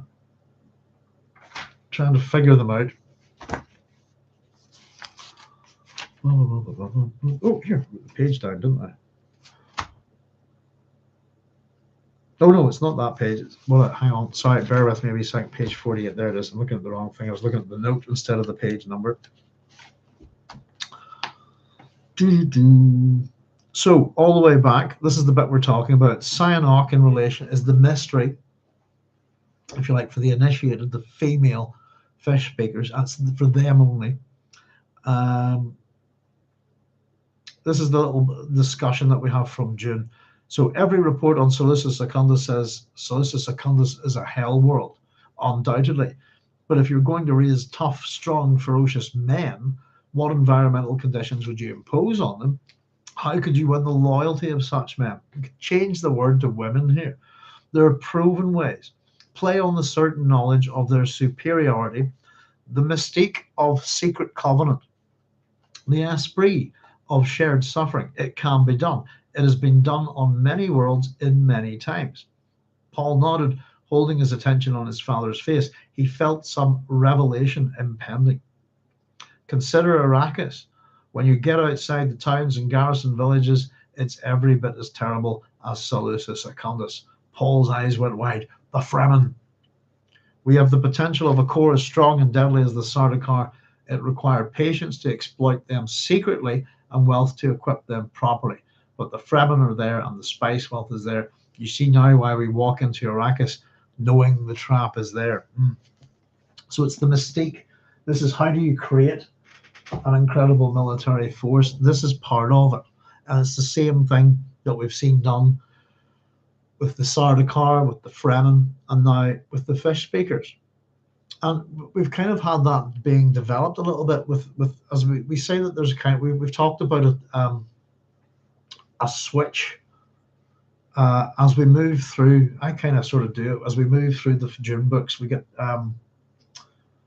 Dune Messiah. It starts to happen. We start to turn within Children of Dune. It's Alia's Amazons, for example. We get these all-female bodyguards, etc., warrior women. But we're going into God Emperor of Dune, who is a gender-neutral character, and by the time we come out of that into the next two books, we're going to have a female-oriented set of novels, if you like. Does that make sense? Different power groups throughout the Dune universe, and almost a different power groups in every novel, how things change and evolve. But we're starting to get that turn towards the female, towards the feminine, if you like. And as Cynthia pointed out, indeed, the knowledge of Siaynoq is reserved for the female mind. It sounds like the Bene Gesserit who had teachings about kinds of knowledge and the female minds could not tolerate. I agree. And it also reminds me of the Sardaukar and the knowledge that that the Emperor had to create such an army.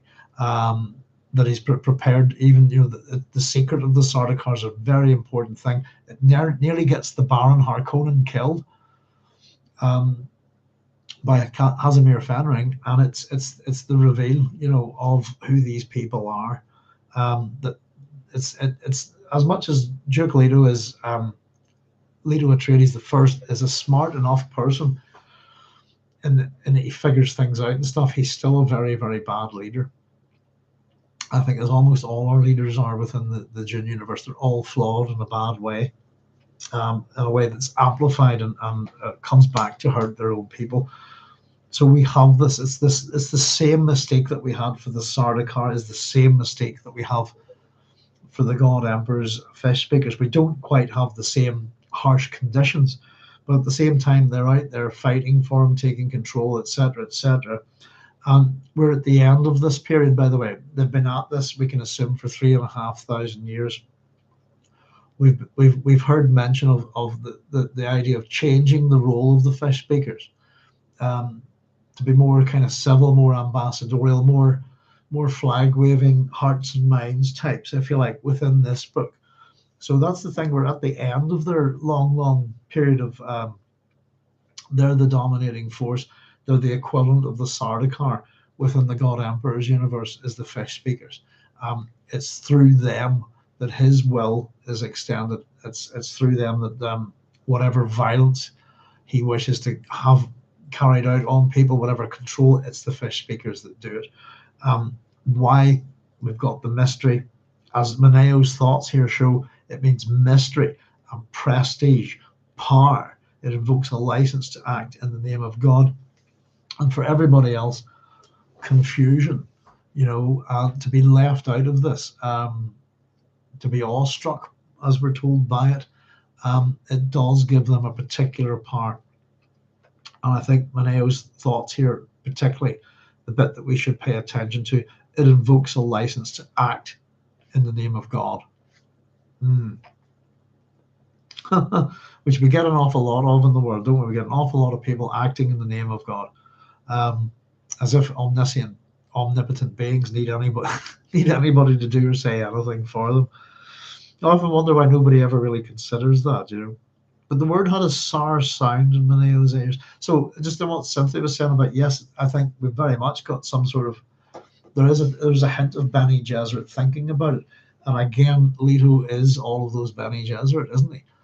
They're part of the other memory, but it's very much a thing that I think comes from, originally we've got, Shaddam, the House Carino's creation of the Sardaukar, and Duke Leto the First's desire to create a fighting force out of the Fremen, kind of using the same way. And that's probably also how they trained the House Atreides troops as well. Mystique, prestige, secret symbols, secret powers, little badges of honor that only people have, little mottos. And as again, it's referencing a particular king, the king of Cambodia, I think here, who was very much an all-powerful chap, and even had a city called Siaynoq. But interesting, the word had a sour sound in Maneo's ears. Siaynoq. It's not a great word on the ear, is it?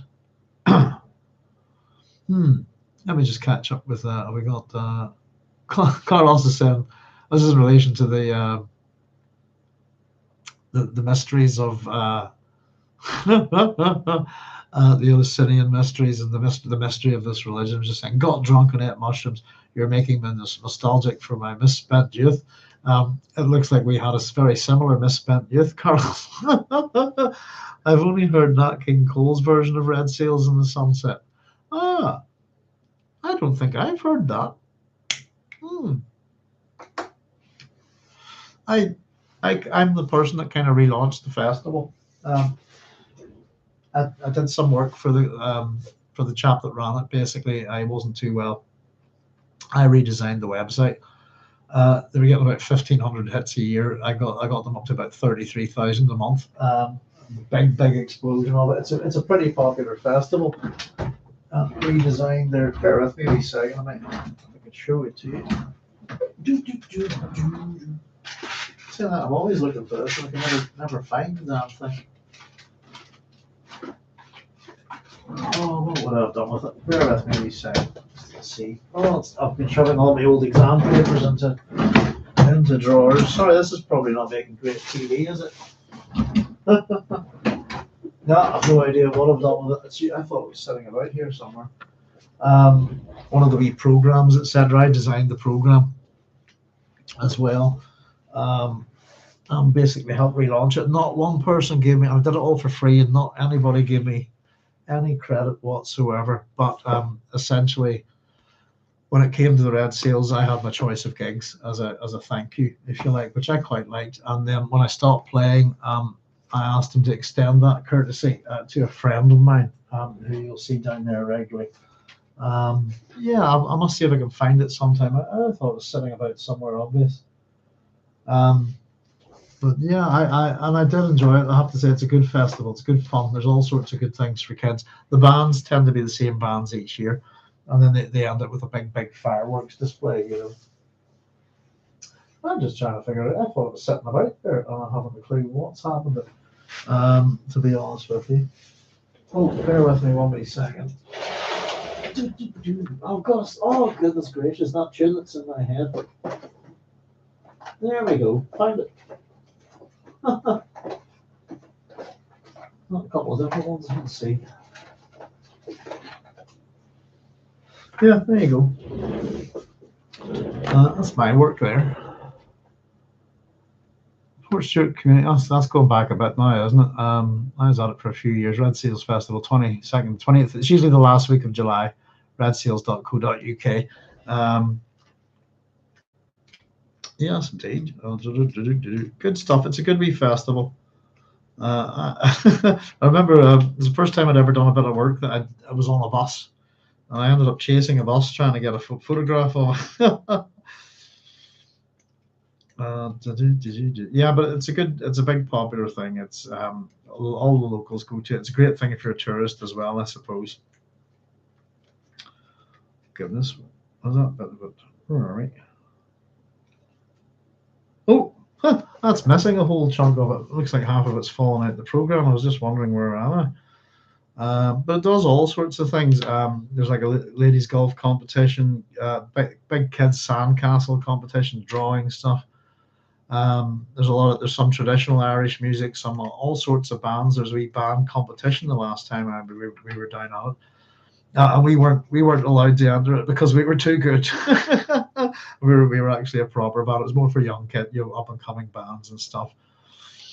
But just in and around the sort of Port Stewart Promenade and stuff like that.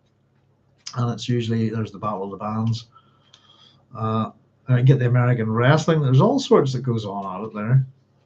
Oh, Pretty Little Baby. That's the song that's stuck in my head at the minute, isn't it? There's the Groove Robbers that gave us our first gig. But yeah, it was a bit of fun doing it, I suppose. The next year, basically, an local internet company turned up and says, we want to use all your stuff for free, take all your work and do that, and can we just take it? Thank you very much. And I went, well, you can if you put my name on it. And they went, no, we don't want to acknowledge you in any way for the work that you've done, in which case I told them to piss off. Which I thought was very cheeky. There we are there. That's us down there. Long time ago. That's what I was looking for. Sorry, a wee bit of nostalgia. You can't really see it down the bottom. Happy Shrapnel. Oh, that's not going to focus at all. There's a very, very tiny thumbnail of us there. But yeah, that's 2012. Once upon a time, I did 7 gigs there, part of 3 different bands, But yeah, one I suppose the best one from Jimmy Kennedy's songbook I love the best is Istanbul, which I'm sure you know. Istanbul was Constantinople. They Might Be Giants have a particularly brilliant version of that. I think it's my favorite version of it. But he's the author of the other one's the Teddy Bear's Picnic. Oh, by the way, interesting enough, this is the thing. I got a message sent to me by Jimmy Kennedy's daughter about this, saying that the design Red Sails in the Sunset, that he would have adored it, and that she thought with the musical thing going through it and all, that she said her father would have thought that. I think she thought he would have loved it. It was a perfect image for the festival. And actually, the little boat. I took a photograph of this boat here out in the sea there at Port Stewart, and then used it. Don't know whose boat it was. I kind of had that as the little logo for it, you know. So it's very much different now. You'll see a completely different set of artwork and all stuff on it. But it was a big turnaround for the festival. And prior to that, the local council wouldn't get involved or provide any funding. And suddenly, all these people are coming to it, and they want to come in and stick their name all over it, you know. It was a little bit heartbreaking in some ways. But at the same time, I was very pleased that the work that I'd done had kind of relaunched the thing, you know, made it a bit bigger. But if you're ever in Northern Ireland, Red Sales is the last week of July, and there's all sorts of stuff on. Lots of entertainment for kids, lots of entertainment for music fans, and the bands are in different places, and they're also outside as well. You'll find them on the street, and you'll often get a big band at what we call the Witch's Hat, which is just down at the beach there, you know. Mm. Go joking out. Yeah, sorry, we're getting diverted again. But let's just that was me. Sorry, just I was just every time I go to show somebody this, I can never find it. But yeah, I was quite pleased with it. And yeah, you can see the fireworks. We're about 3-4 miles from Port Stewart here, but because we're so close to the coast, we can see the firework festival from here. It's a good big firework display at the end of it every year. And it's very busy, actually, you know, if the weather stays good. Right, let's see, where do we get to? Not a word for man. Yes, we've done the flashback. You will learn about it. Oh no, here, let me just see. Siaynoq, Siaynoq, Siaynoq. The word had a sour sound in Maneo's ears. They were well into the city, almost to the central plaza. Afternoon sunlight came down the royal road behind the procession to illuminate the way. It gave brilliance to the citizenry's colourful costumes. It shone on the upturned faces of the fish speakers lining the way. Marching beside the cart with the guards, Idaho put down a first alarm as the chant continued. He asked one of the fish speakers beside him about it. Pardon me. It's not a word for men, she said, but sometimes the Lord shares Siaynoq with a Duncan. A Duncan? He had asked Leto about it earlier and disliked the mysterious evasions. So we have another flashback here very quickly, and you will learn about it soon enough. It's another evasive answer, as always, from the God Emperor.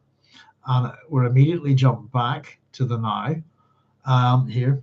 Ido relegated the chant to the background while he looked around him with a tourist's curiosity. In preparation for his duties as guard commander, Idaho had inquired after the history of Onn, finding that he shared Leto's wry amusement in the fact that it was the Idaho River flowing nearby. So we get another flashback here. They had been in one of the large open rooms of the Citadel at the time. Pardon me, I had some lemonade there, it's making me burpy. An airy place full of morning light and with wide tables upon which fish speaker archivists had spread charts of the Sarir and of Onn. Leto had wheeled his cart onto a ramp which allowed him to look down on the charts. Idaho stood across a littered table from him, studying the plan of the Festival City. Peculiar design for a city, Idaho mused. It has one primary purpose: public viewing of the God Emperor. Idaho looked up at the segmented body on the cart, brought his gaze to the cowled face. He wondered if he would ever find it easy to look on that bizarre figure. But that's only one every 10 years, Idaho said. At the Great Sharing, yes. And you just close it down between times. The embassies are there, the offices of the trading factors, the fish speaker schools, the service and maintenance cadres, the museums and libraries. What space do they take? Idaho rapped the chart with his knuckles. A tenth of the city at most? Less than that. Idaho let his gaze wander pensively over the chart. Are there other purposes in this design, my lord? It is dominated by the need for public viewing of my person. There must be clerks, government workers, even common labourers. Where do they live? Mostly in the suburbs. Idaho pointed at the chart. These tiers of apartments. Note the balconies, Duncan. all around the plaza. He leaned close to peer down at the chart. That plaza is 2 kilometers across. Note how the balconies are set back in steps right up to the ring of spires. The elite are lodged in the spires. I've written next to this, who are the elite? And they can all look down on you in the plaza. You do not like that? There's not even an energy barrier to protect you. What an inviting target I make. Why do you do it? This is a okay, sorry. I'll read this again. Here we go. There is a delightful myth about the design of Onn. I foster and promote the myth.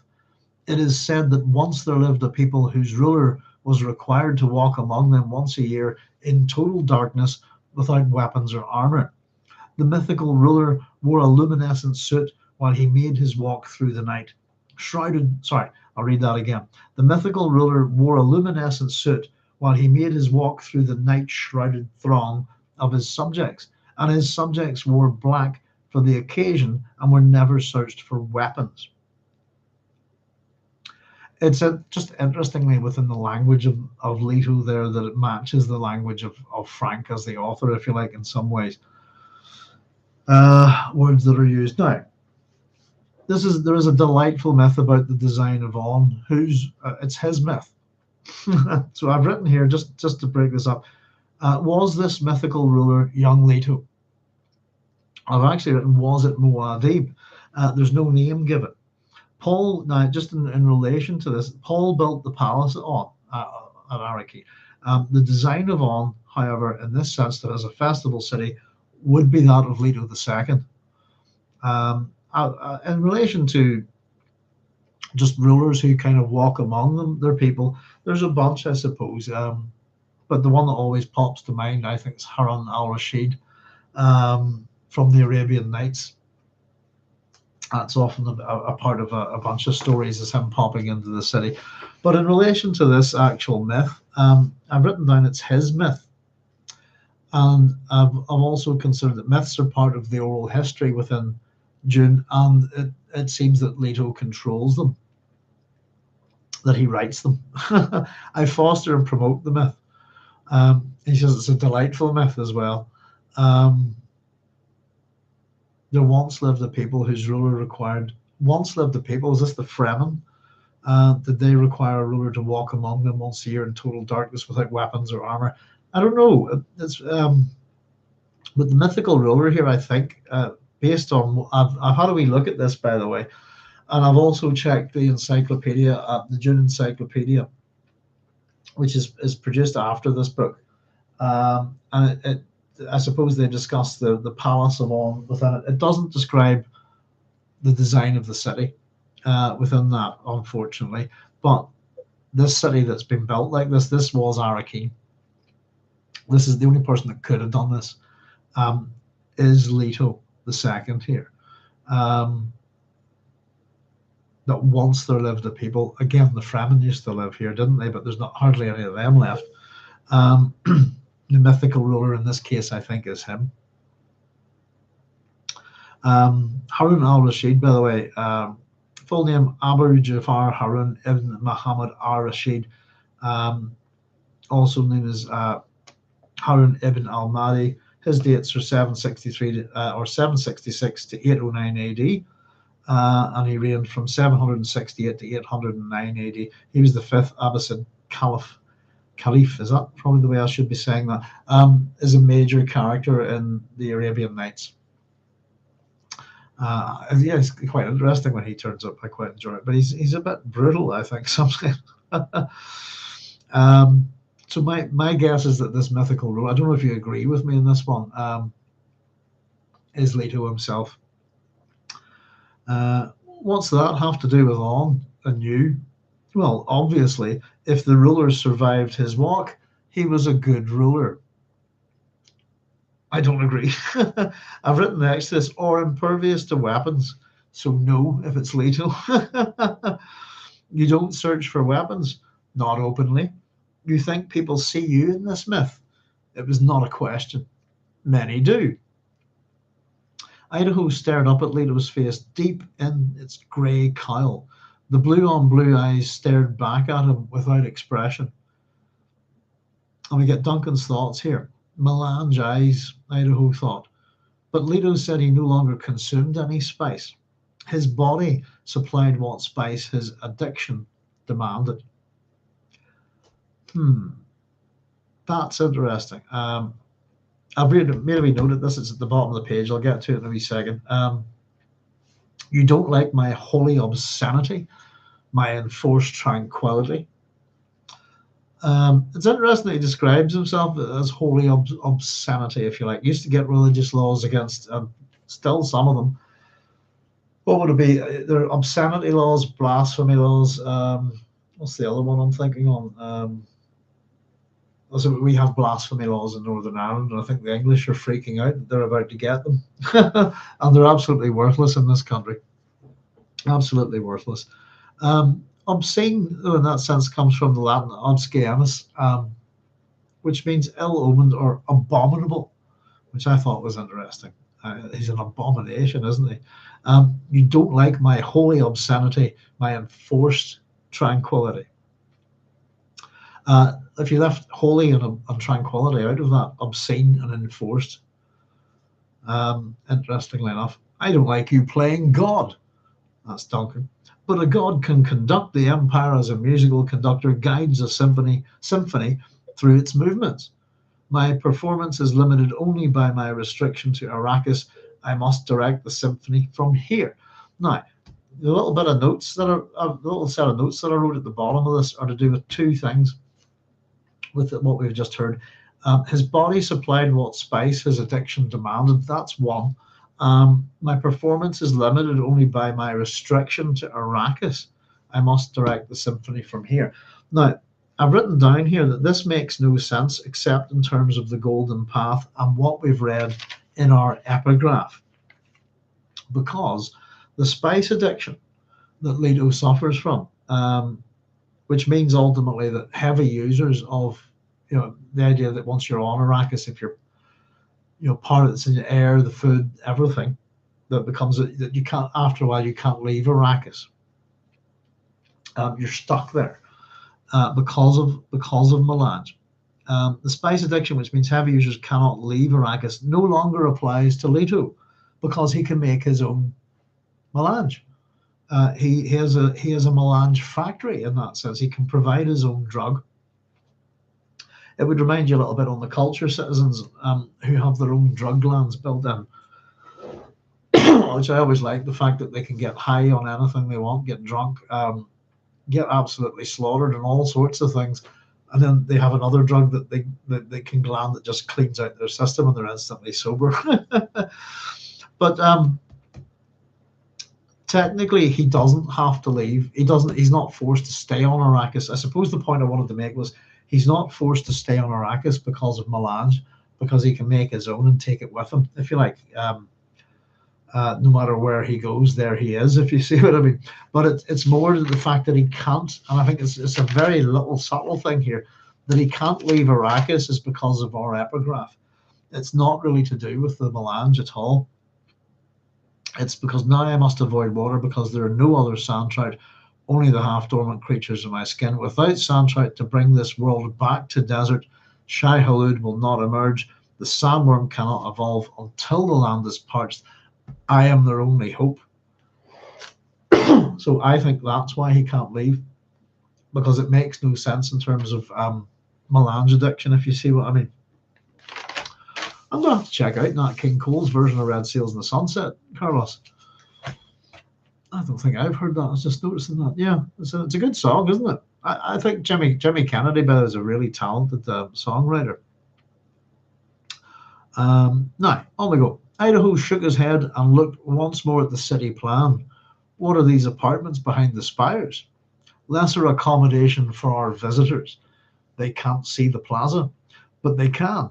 Ixiom devices project my image into those rooms. And the inner ring looked directly down on you. How do you enter the plaza? Oh, I think I have a wee mistake there. Bear with me a wee second.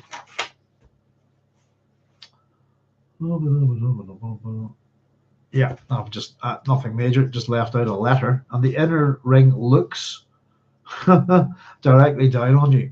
How do you enter the plaza? A presentation stage rises from the center to display me to my people. The other wee thing I've written next to this that it reminded me on is this is the Atreides bravura that if we remember, it's a trait of the Atreides, if you like. Especially, I suppose the character that's most associated with it is the father of Leto, who died fighting the bull. This sense of spectacle, this sense of display. Blah blah blah blah blah blah. Oh, I didn't know that. I just looked up bravura there for a wee second. Refers to a dazzling display of exceptional skill, spirit, or daring, typically in an artistic or musical performance. Describes an action done not just effectively, but with extraordinary confidence, showmanship, and flair. It's a trait of the Atreides, isn't it? Leto's father killed. All of this is about putting him on display, isn't it? We've seen a little bit of stage play from the God Emperor before as well, particularly when he's introduced to Duncan for the first time. It's almost like a noises off, and scene kind of thing. And we have to wonder how much of some of these things is he acting. A presentation stage rises from the center to display me to my people. Do they cheer? Idaho looked directly into Leto's eyes. They are permitted to cheer. Your Atreides always did see yourselves as part of history. How astute of you to understand a cheer's meaning. I've written a couple of little things next to this actually. Did see yourselves as part of history, that bravura, that showmanship, to be memorable, maybe is what I got from that. You Atreides always did see yourselves as part of history. That sounds critical to me. And the wee thing I've written next to this was Duncan ever so critical of Leto the First, for example? How astute of you to understand a cheer's meaning. A cheer is to encourage people, to praise them, show approval, a form of, I don't know, almost a reward for something. Yeah, I'm a bit curious about that. They're almost non sequiturs, aren't they? They don't seem to quite follow. Are they permitted to cheer? They are. Sorry, do they cheer? They're allowed to cheer. They're permitted to cheer. You Atreides always did see yourselves as part of history. How astute of you to understand a cheer's meaning. That doesn't make much sense to me, except perhaps in the sense of bravura, showmanship, to be memorable, to put on a show. And the fact that this occurs every 10 years, I suppose, therefore there is a record of it. If you like. Idaho returned his attention to the city map, and the fish speaker's schools are here. Under your left hand, yes, that's the academy where Shanna was sent to be educated. She was 10 at the time. Shanna, I must learn more about her, Idaho mused. I assure you that nothing will get in the way of your desire. And I've written next to that, that sounds loaded, doesn't it? A very, very loaded phrase there. Your desire. Interesting enough, and I've also written next to this breeding program, Leto's breeding program. That's what I get. I think it's a very loaded term. If you say, loaded sentence. I assure you that nothing will get in the way of your desire. In relation to Shanna, I think that something else is going to happen there, I think, as well as we move forward, Cynthia's just saying, let us just catch up your comments, folks. Cynthia's saying, side note, I don't think Paul, once he moved from Caladan, ever left Arrakis, nor did Alia. I agree, yeah. Perhaps the Atreides emperors didn't trust the guild very much. Again, I think I just put down I suppose I don't see why you couldn't take an enormous supply of the drug with you, but if something happened to it, but that sense, yeah, it's the seat of power, and you don't want to kind of go anywhere, do you, if in case someone moves in there. But yeah, I do think that the architect Paul, I've checked a wee bit of this. Paul builds all the palaces and stuff. He's is it the largest structures in the known universe, and he manages to do it within 12 years. Um, but yeah, they don't leave. I agree. It's forever his place, isn't it? Um, but it's who's the mythic? I just thought, yeah, it's got to be the city is in existence prior to Leto the Second's reign, and a lot of the big changes that are done to it, the huge impressive structures and stuff, that's down to Paul and Ali and so on. That rule there. But I'm pretty sure that the person that he's talking about here that designed this for viewing of him, it's him. you know. We also find out, I think pretty sure we have found out already that Leto has gone underground and done tunneling and building and construction of certain things himself. Mm. Generally things that are underground as well. Atreides 1405 saying arrogance that they feel they can insert themselves into history is the sentiment I read from Duncan in that remark. Yeah, it's critical, isn't it? The arrogance you always did see yourselves as part of history. And oddly enough, they are. I suppose if we're talking about the Atreides, that that we know for an absolute fact within the original Dune series by Frank Herbert are descended from Agamemnon, Atreus, and this lot, etc. So they're very much indeed a part of history. But yeah, thank you for that, Atreides 1405. Arrogance, yeah. As I was saying, would Duncan have ever been so critical of Leto the First?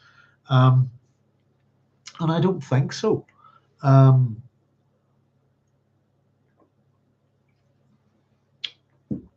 But there's a real difference here, and that part of this conversation that we're getting here, this flashback that we're just ending, is just about to end. Is he still drinking in this man worm thing? I don't like you playing God. There's a little bit of an interrogative going on between Duncan and the God Emperor here, and I think he's still a bit.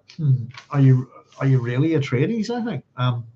But you Atreides always did see yourselves as part of the history. Would almost suggest that he's accepted the fact that Leto is an Atreides.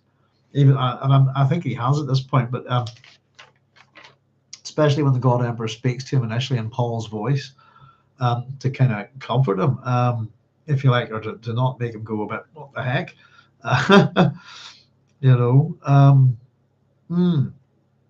But yeah, it's the attitude. Would Duncan have? Is it because he's a worm? Pardon me. That's kind of what I was thinking. Is it the differences? Would Duncan have spoken to Leto the First like this? Because it's a bit cheeky, isn't it? As you say, pointing out the arrogance. And boy, I suppose the God Emperor has arrogance in spades, doesn't he? So I assure you that nothing will get in the way of your desires. As I said, I think that's a loaded term. And now we're back to the present here in the story. Excuse me. Pardon me.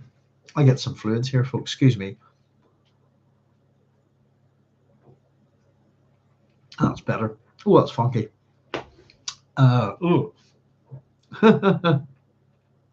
Got some lemonade with blackcurrant cordial in it. As he marched along in the royal peregrination, Idaho was lifted from his reverie by awareness that the fish speaker chant was diminishing. Ahead of him, the royal cart had begun its descent into the chambers below. Sorry, I'll read that again. Into the chambers beneath the plaza. I've written the word beneath twice there. Let's do that. The royal cart had begun its descent into the chambers beneath the plaza, rolling down a long ramp. Idaho, still in sunlight, looked up and around at the glistening spires, this reality for which the charts had not prepared him. People crowded the balconies of the great tiered ring around the plaza, silent people who stared at the procession. And we get his thoughts here. No cheering for the privilege. Sorry, no cheering from the privileged, Idaho thought. The silence of the people on the balconies filled Idaho with foreboding. And I've written here next to this, and us too, hopefully as readers, what's going on. They're permitted to cheer, but they don't. And the fact that they're allowed to says an awful lot, doesn't it? Because they don't. It would be more interesting if actually Leto had said they're not permitted to cheer, but being given permission to cheer is almost the same as being given permission not, or refused permission to cheer. It's the fact that he allows it. Oh, aren't you wonderful? I'm allowed to go, yay, thank you so much. That's how kind of you.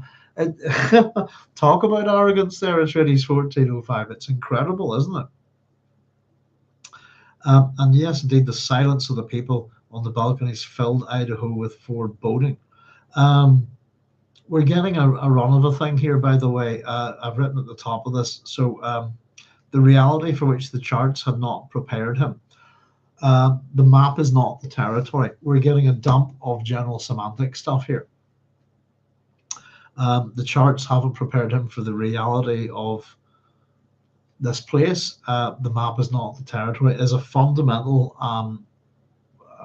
tenet, if you like, of general semantics. Alfred Korzybski's general semantics, which Frank Herbert and a number of other science fiction writers were very heavily into, is why we have Duncan looking at these charts and then seeing, looking at them on paper, and then literally the map is not the territory. We've got it right here. So I thought we'd point that out. At this stage, if anybody's not too sure what I'm talking about, let me see. K is for Korzybski. There we are. Oh, I'm so glad I got my books organized in alphabetical order. I don't actually have the original book, but what I do have is the General Semantics Seminar from 1937, the Olivet College Lectures. You can look them up. I'm not particularly into. I don't really like it that much. I would be deeply critical of this. It's a silly thing, I think. It's a kind of combination of rhetoric and stating the bloody obvious, I think. But you can look them up online. I wouldn't say that they were too far away from being something like Dianetics, which ultimately became the Church of Scientology. Pseudo-scientific nonsense, I think, in some ways, but don't, I'm sure some other people may think different. General Semantics began about 19. Alfred Korzybski submitted a large part of the manuscript of Science and Sanity to the publishing house. I think that's the original book on. But there is a General Semantics Society. To me, it's it's basically all a cut down rhetoric, and as I said, stating the obvious to people who maybe didn't notice the obvious. But its most famous tenet, if you like, is the map is not the territory. We've discussed it a few times within the Dune series.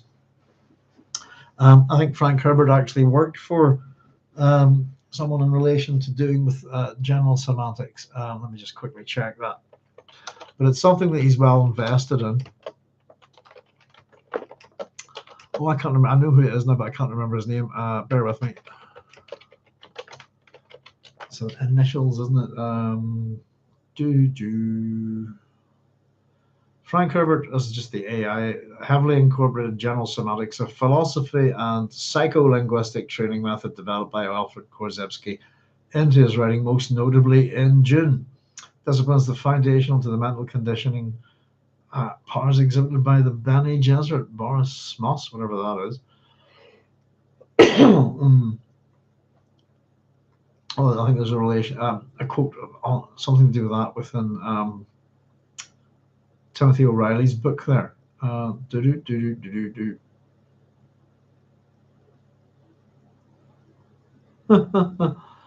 for God's sake.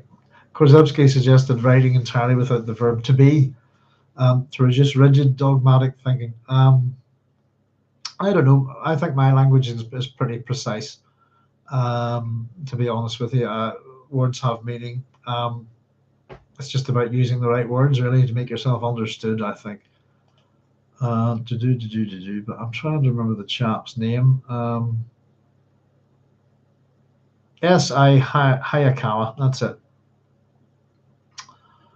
Frank did some work with him. Samuel Ichi Hayakawa, Canadian-born American academic and politician of Japanese ancestry, professor of English. He served as president of San Francisco State University and then as a U.S. senator from California from 1977 to 1983. There you go. That's who we're talking about. Or did Frank sort of do some speech writing for him or something like that? I'd have to investigate that a wee bit more.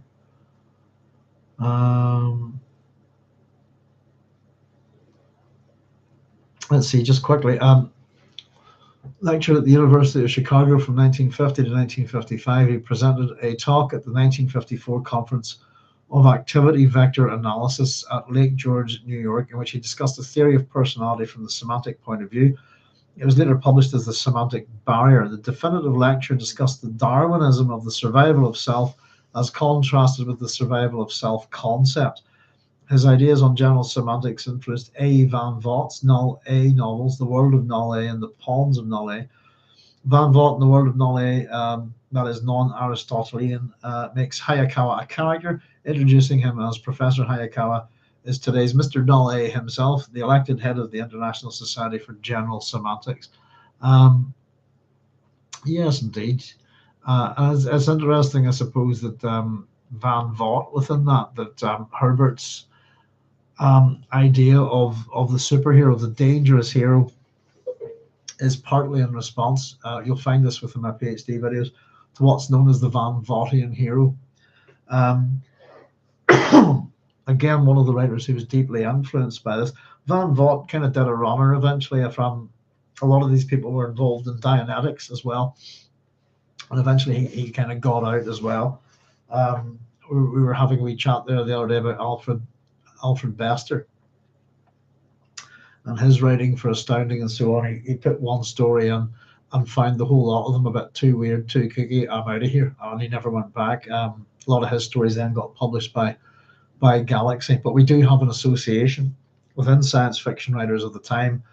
And it's the association is, as particularly with Astounding, Analog, etc., is what's his name? John Wood Campbell Jr. and then basically launching of Dianetics. We have stuff with general semantics, this kind of thing, and ultimately a lot of this stuff becomes the Church of Scientology later on. The Dianetics leads to that, you know. And oddly enough, I think when we did our religions and cookie things, influenced by Gnosticism all the way down, all the way, Church of Scientology's there. There we go, and it comes from Dianetics, you know, and it's just a cookie science fiction writer who realizes he's not making enough money from science fiction books, and that the real money's in, how cynical is that? The real money's in religion. I guess he was right, you know. There's a sucker born every day.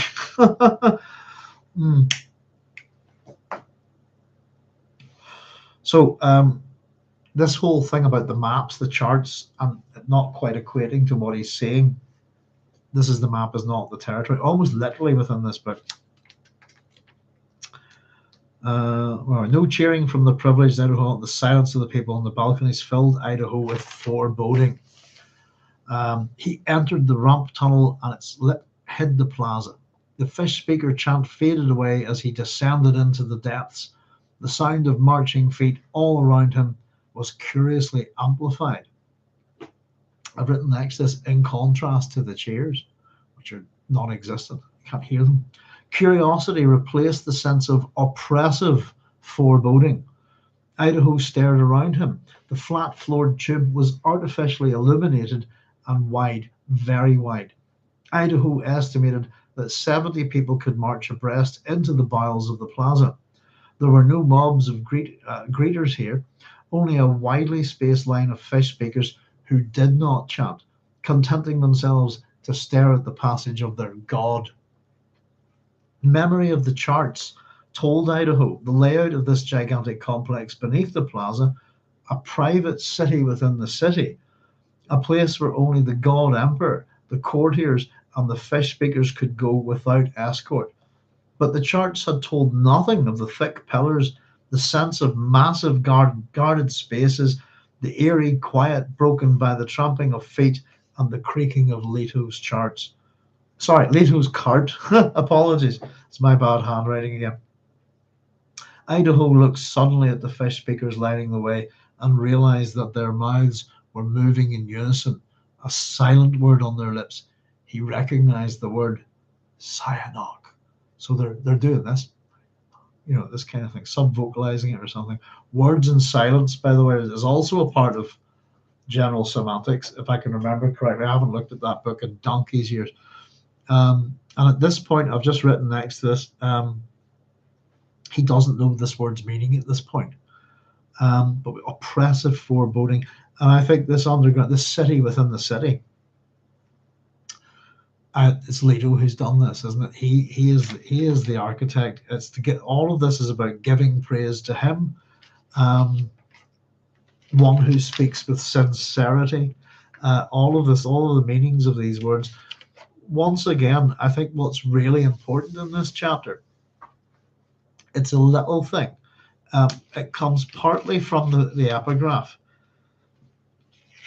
and it's simply the way that we've been the way Leto talks to Mineo, the way Mineo is put across as almost a simpleton who just can't grasp these things. He doesn't understand, and I'm starting to believe that that's a falsehood. Within the stolen journals here, only Mineo suspects the truth. He should be a smart cookie, shouldn't he? Well educated, of a tradie stock. I don't think Mineo is as slow at understanding. I think he's inquisitive enough. He's certainly respectful and worshipful of the God Emperor, but I don't think he's slow, and I don't think he fails to understand anything at all. But in this sense, the only person that suspects the truth is Mineo, which suggests he understands rightly. Mineo's thoughts on the meaning of the word, as much as the God Emperor tells him this is what it means. There's a few words here that the God Emperor says this is what they mean, and they don't mean that at all. What Mineo thinks it means is mystery, prestige, power. It invokes a license to act in the name of God, a license for violence in many ways as well.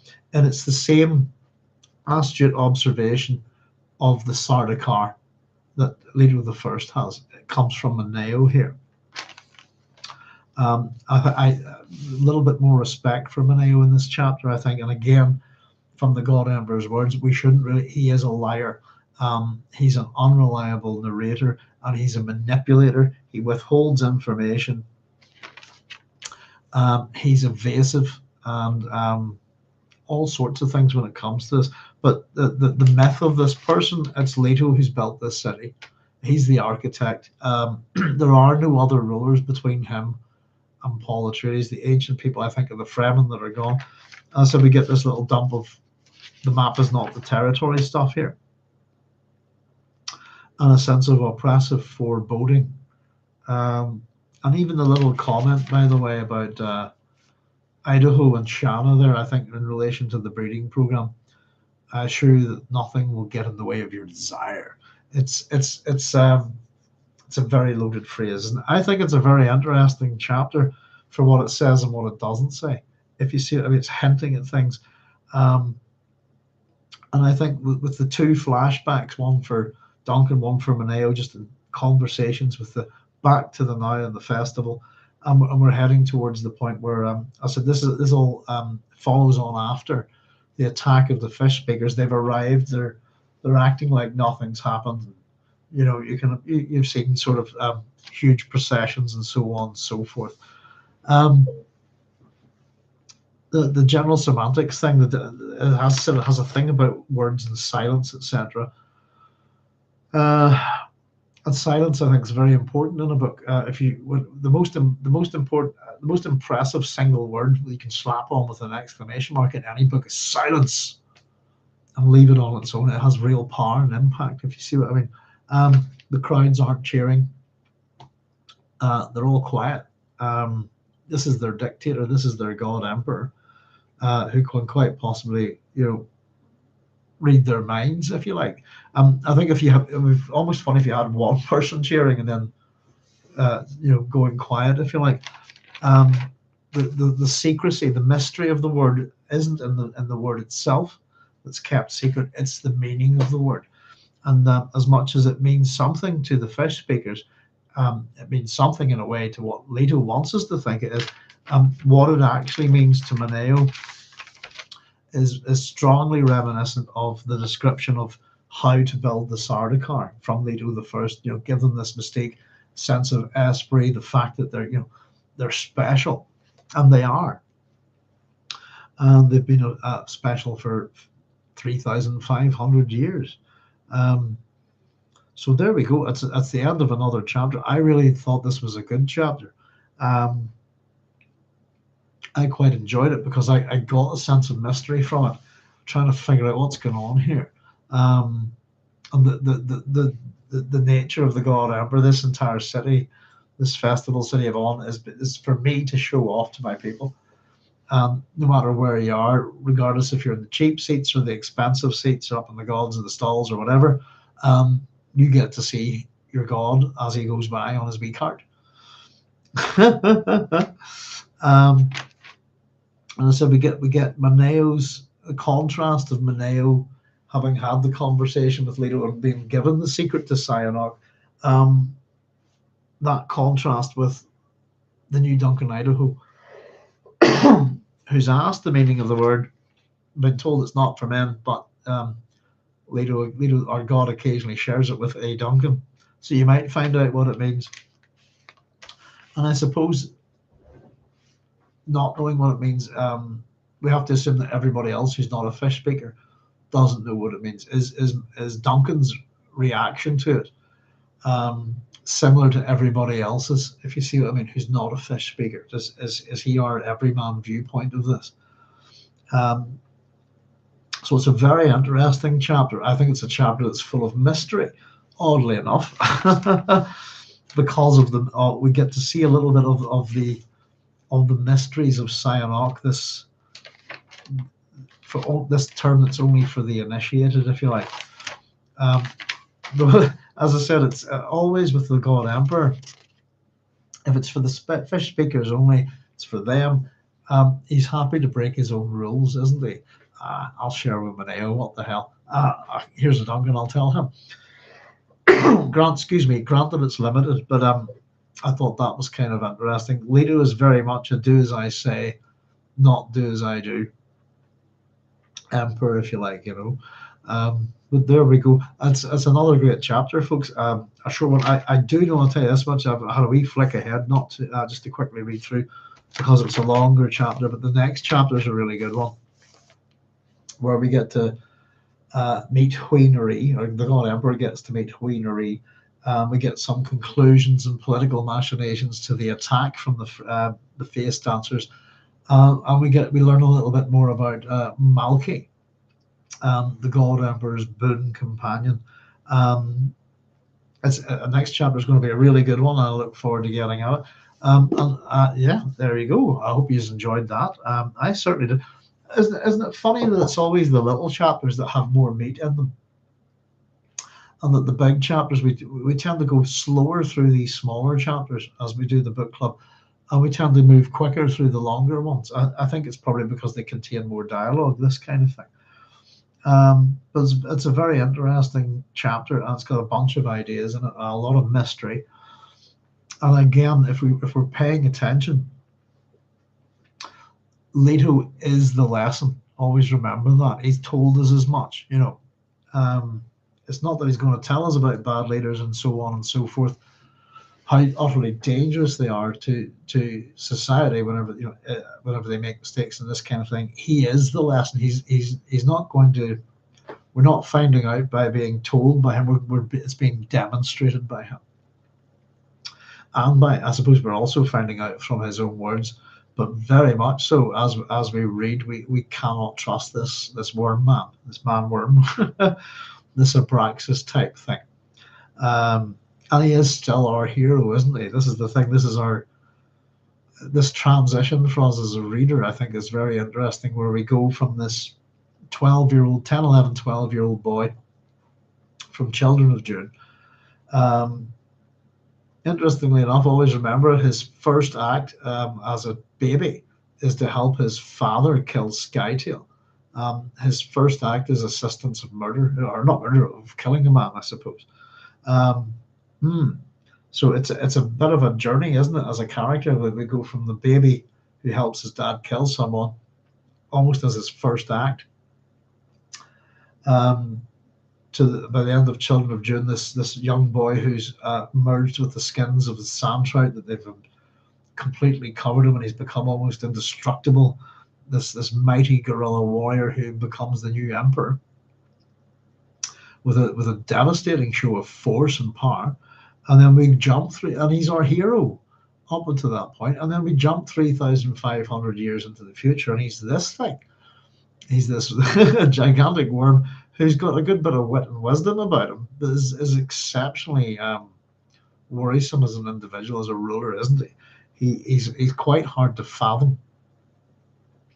And again, I suppose that's what these stolen journals, all of these kind of documents that are meant to help us understand him, because he's got feelings, as we say, and we're going to start to see a little bit of that he's not completely the inhuman monster, pardon me, that we want to think of him, or that we could think of him as.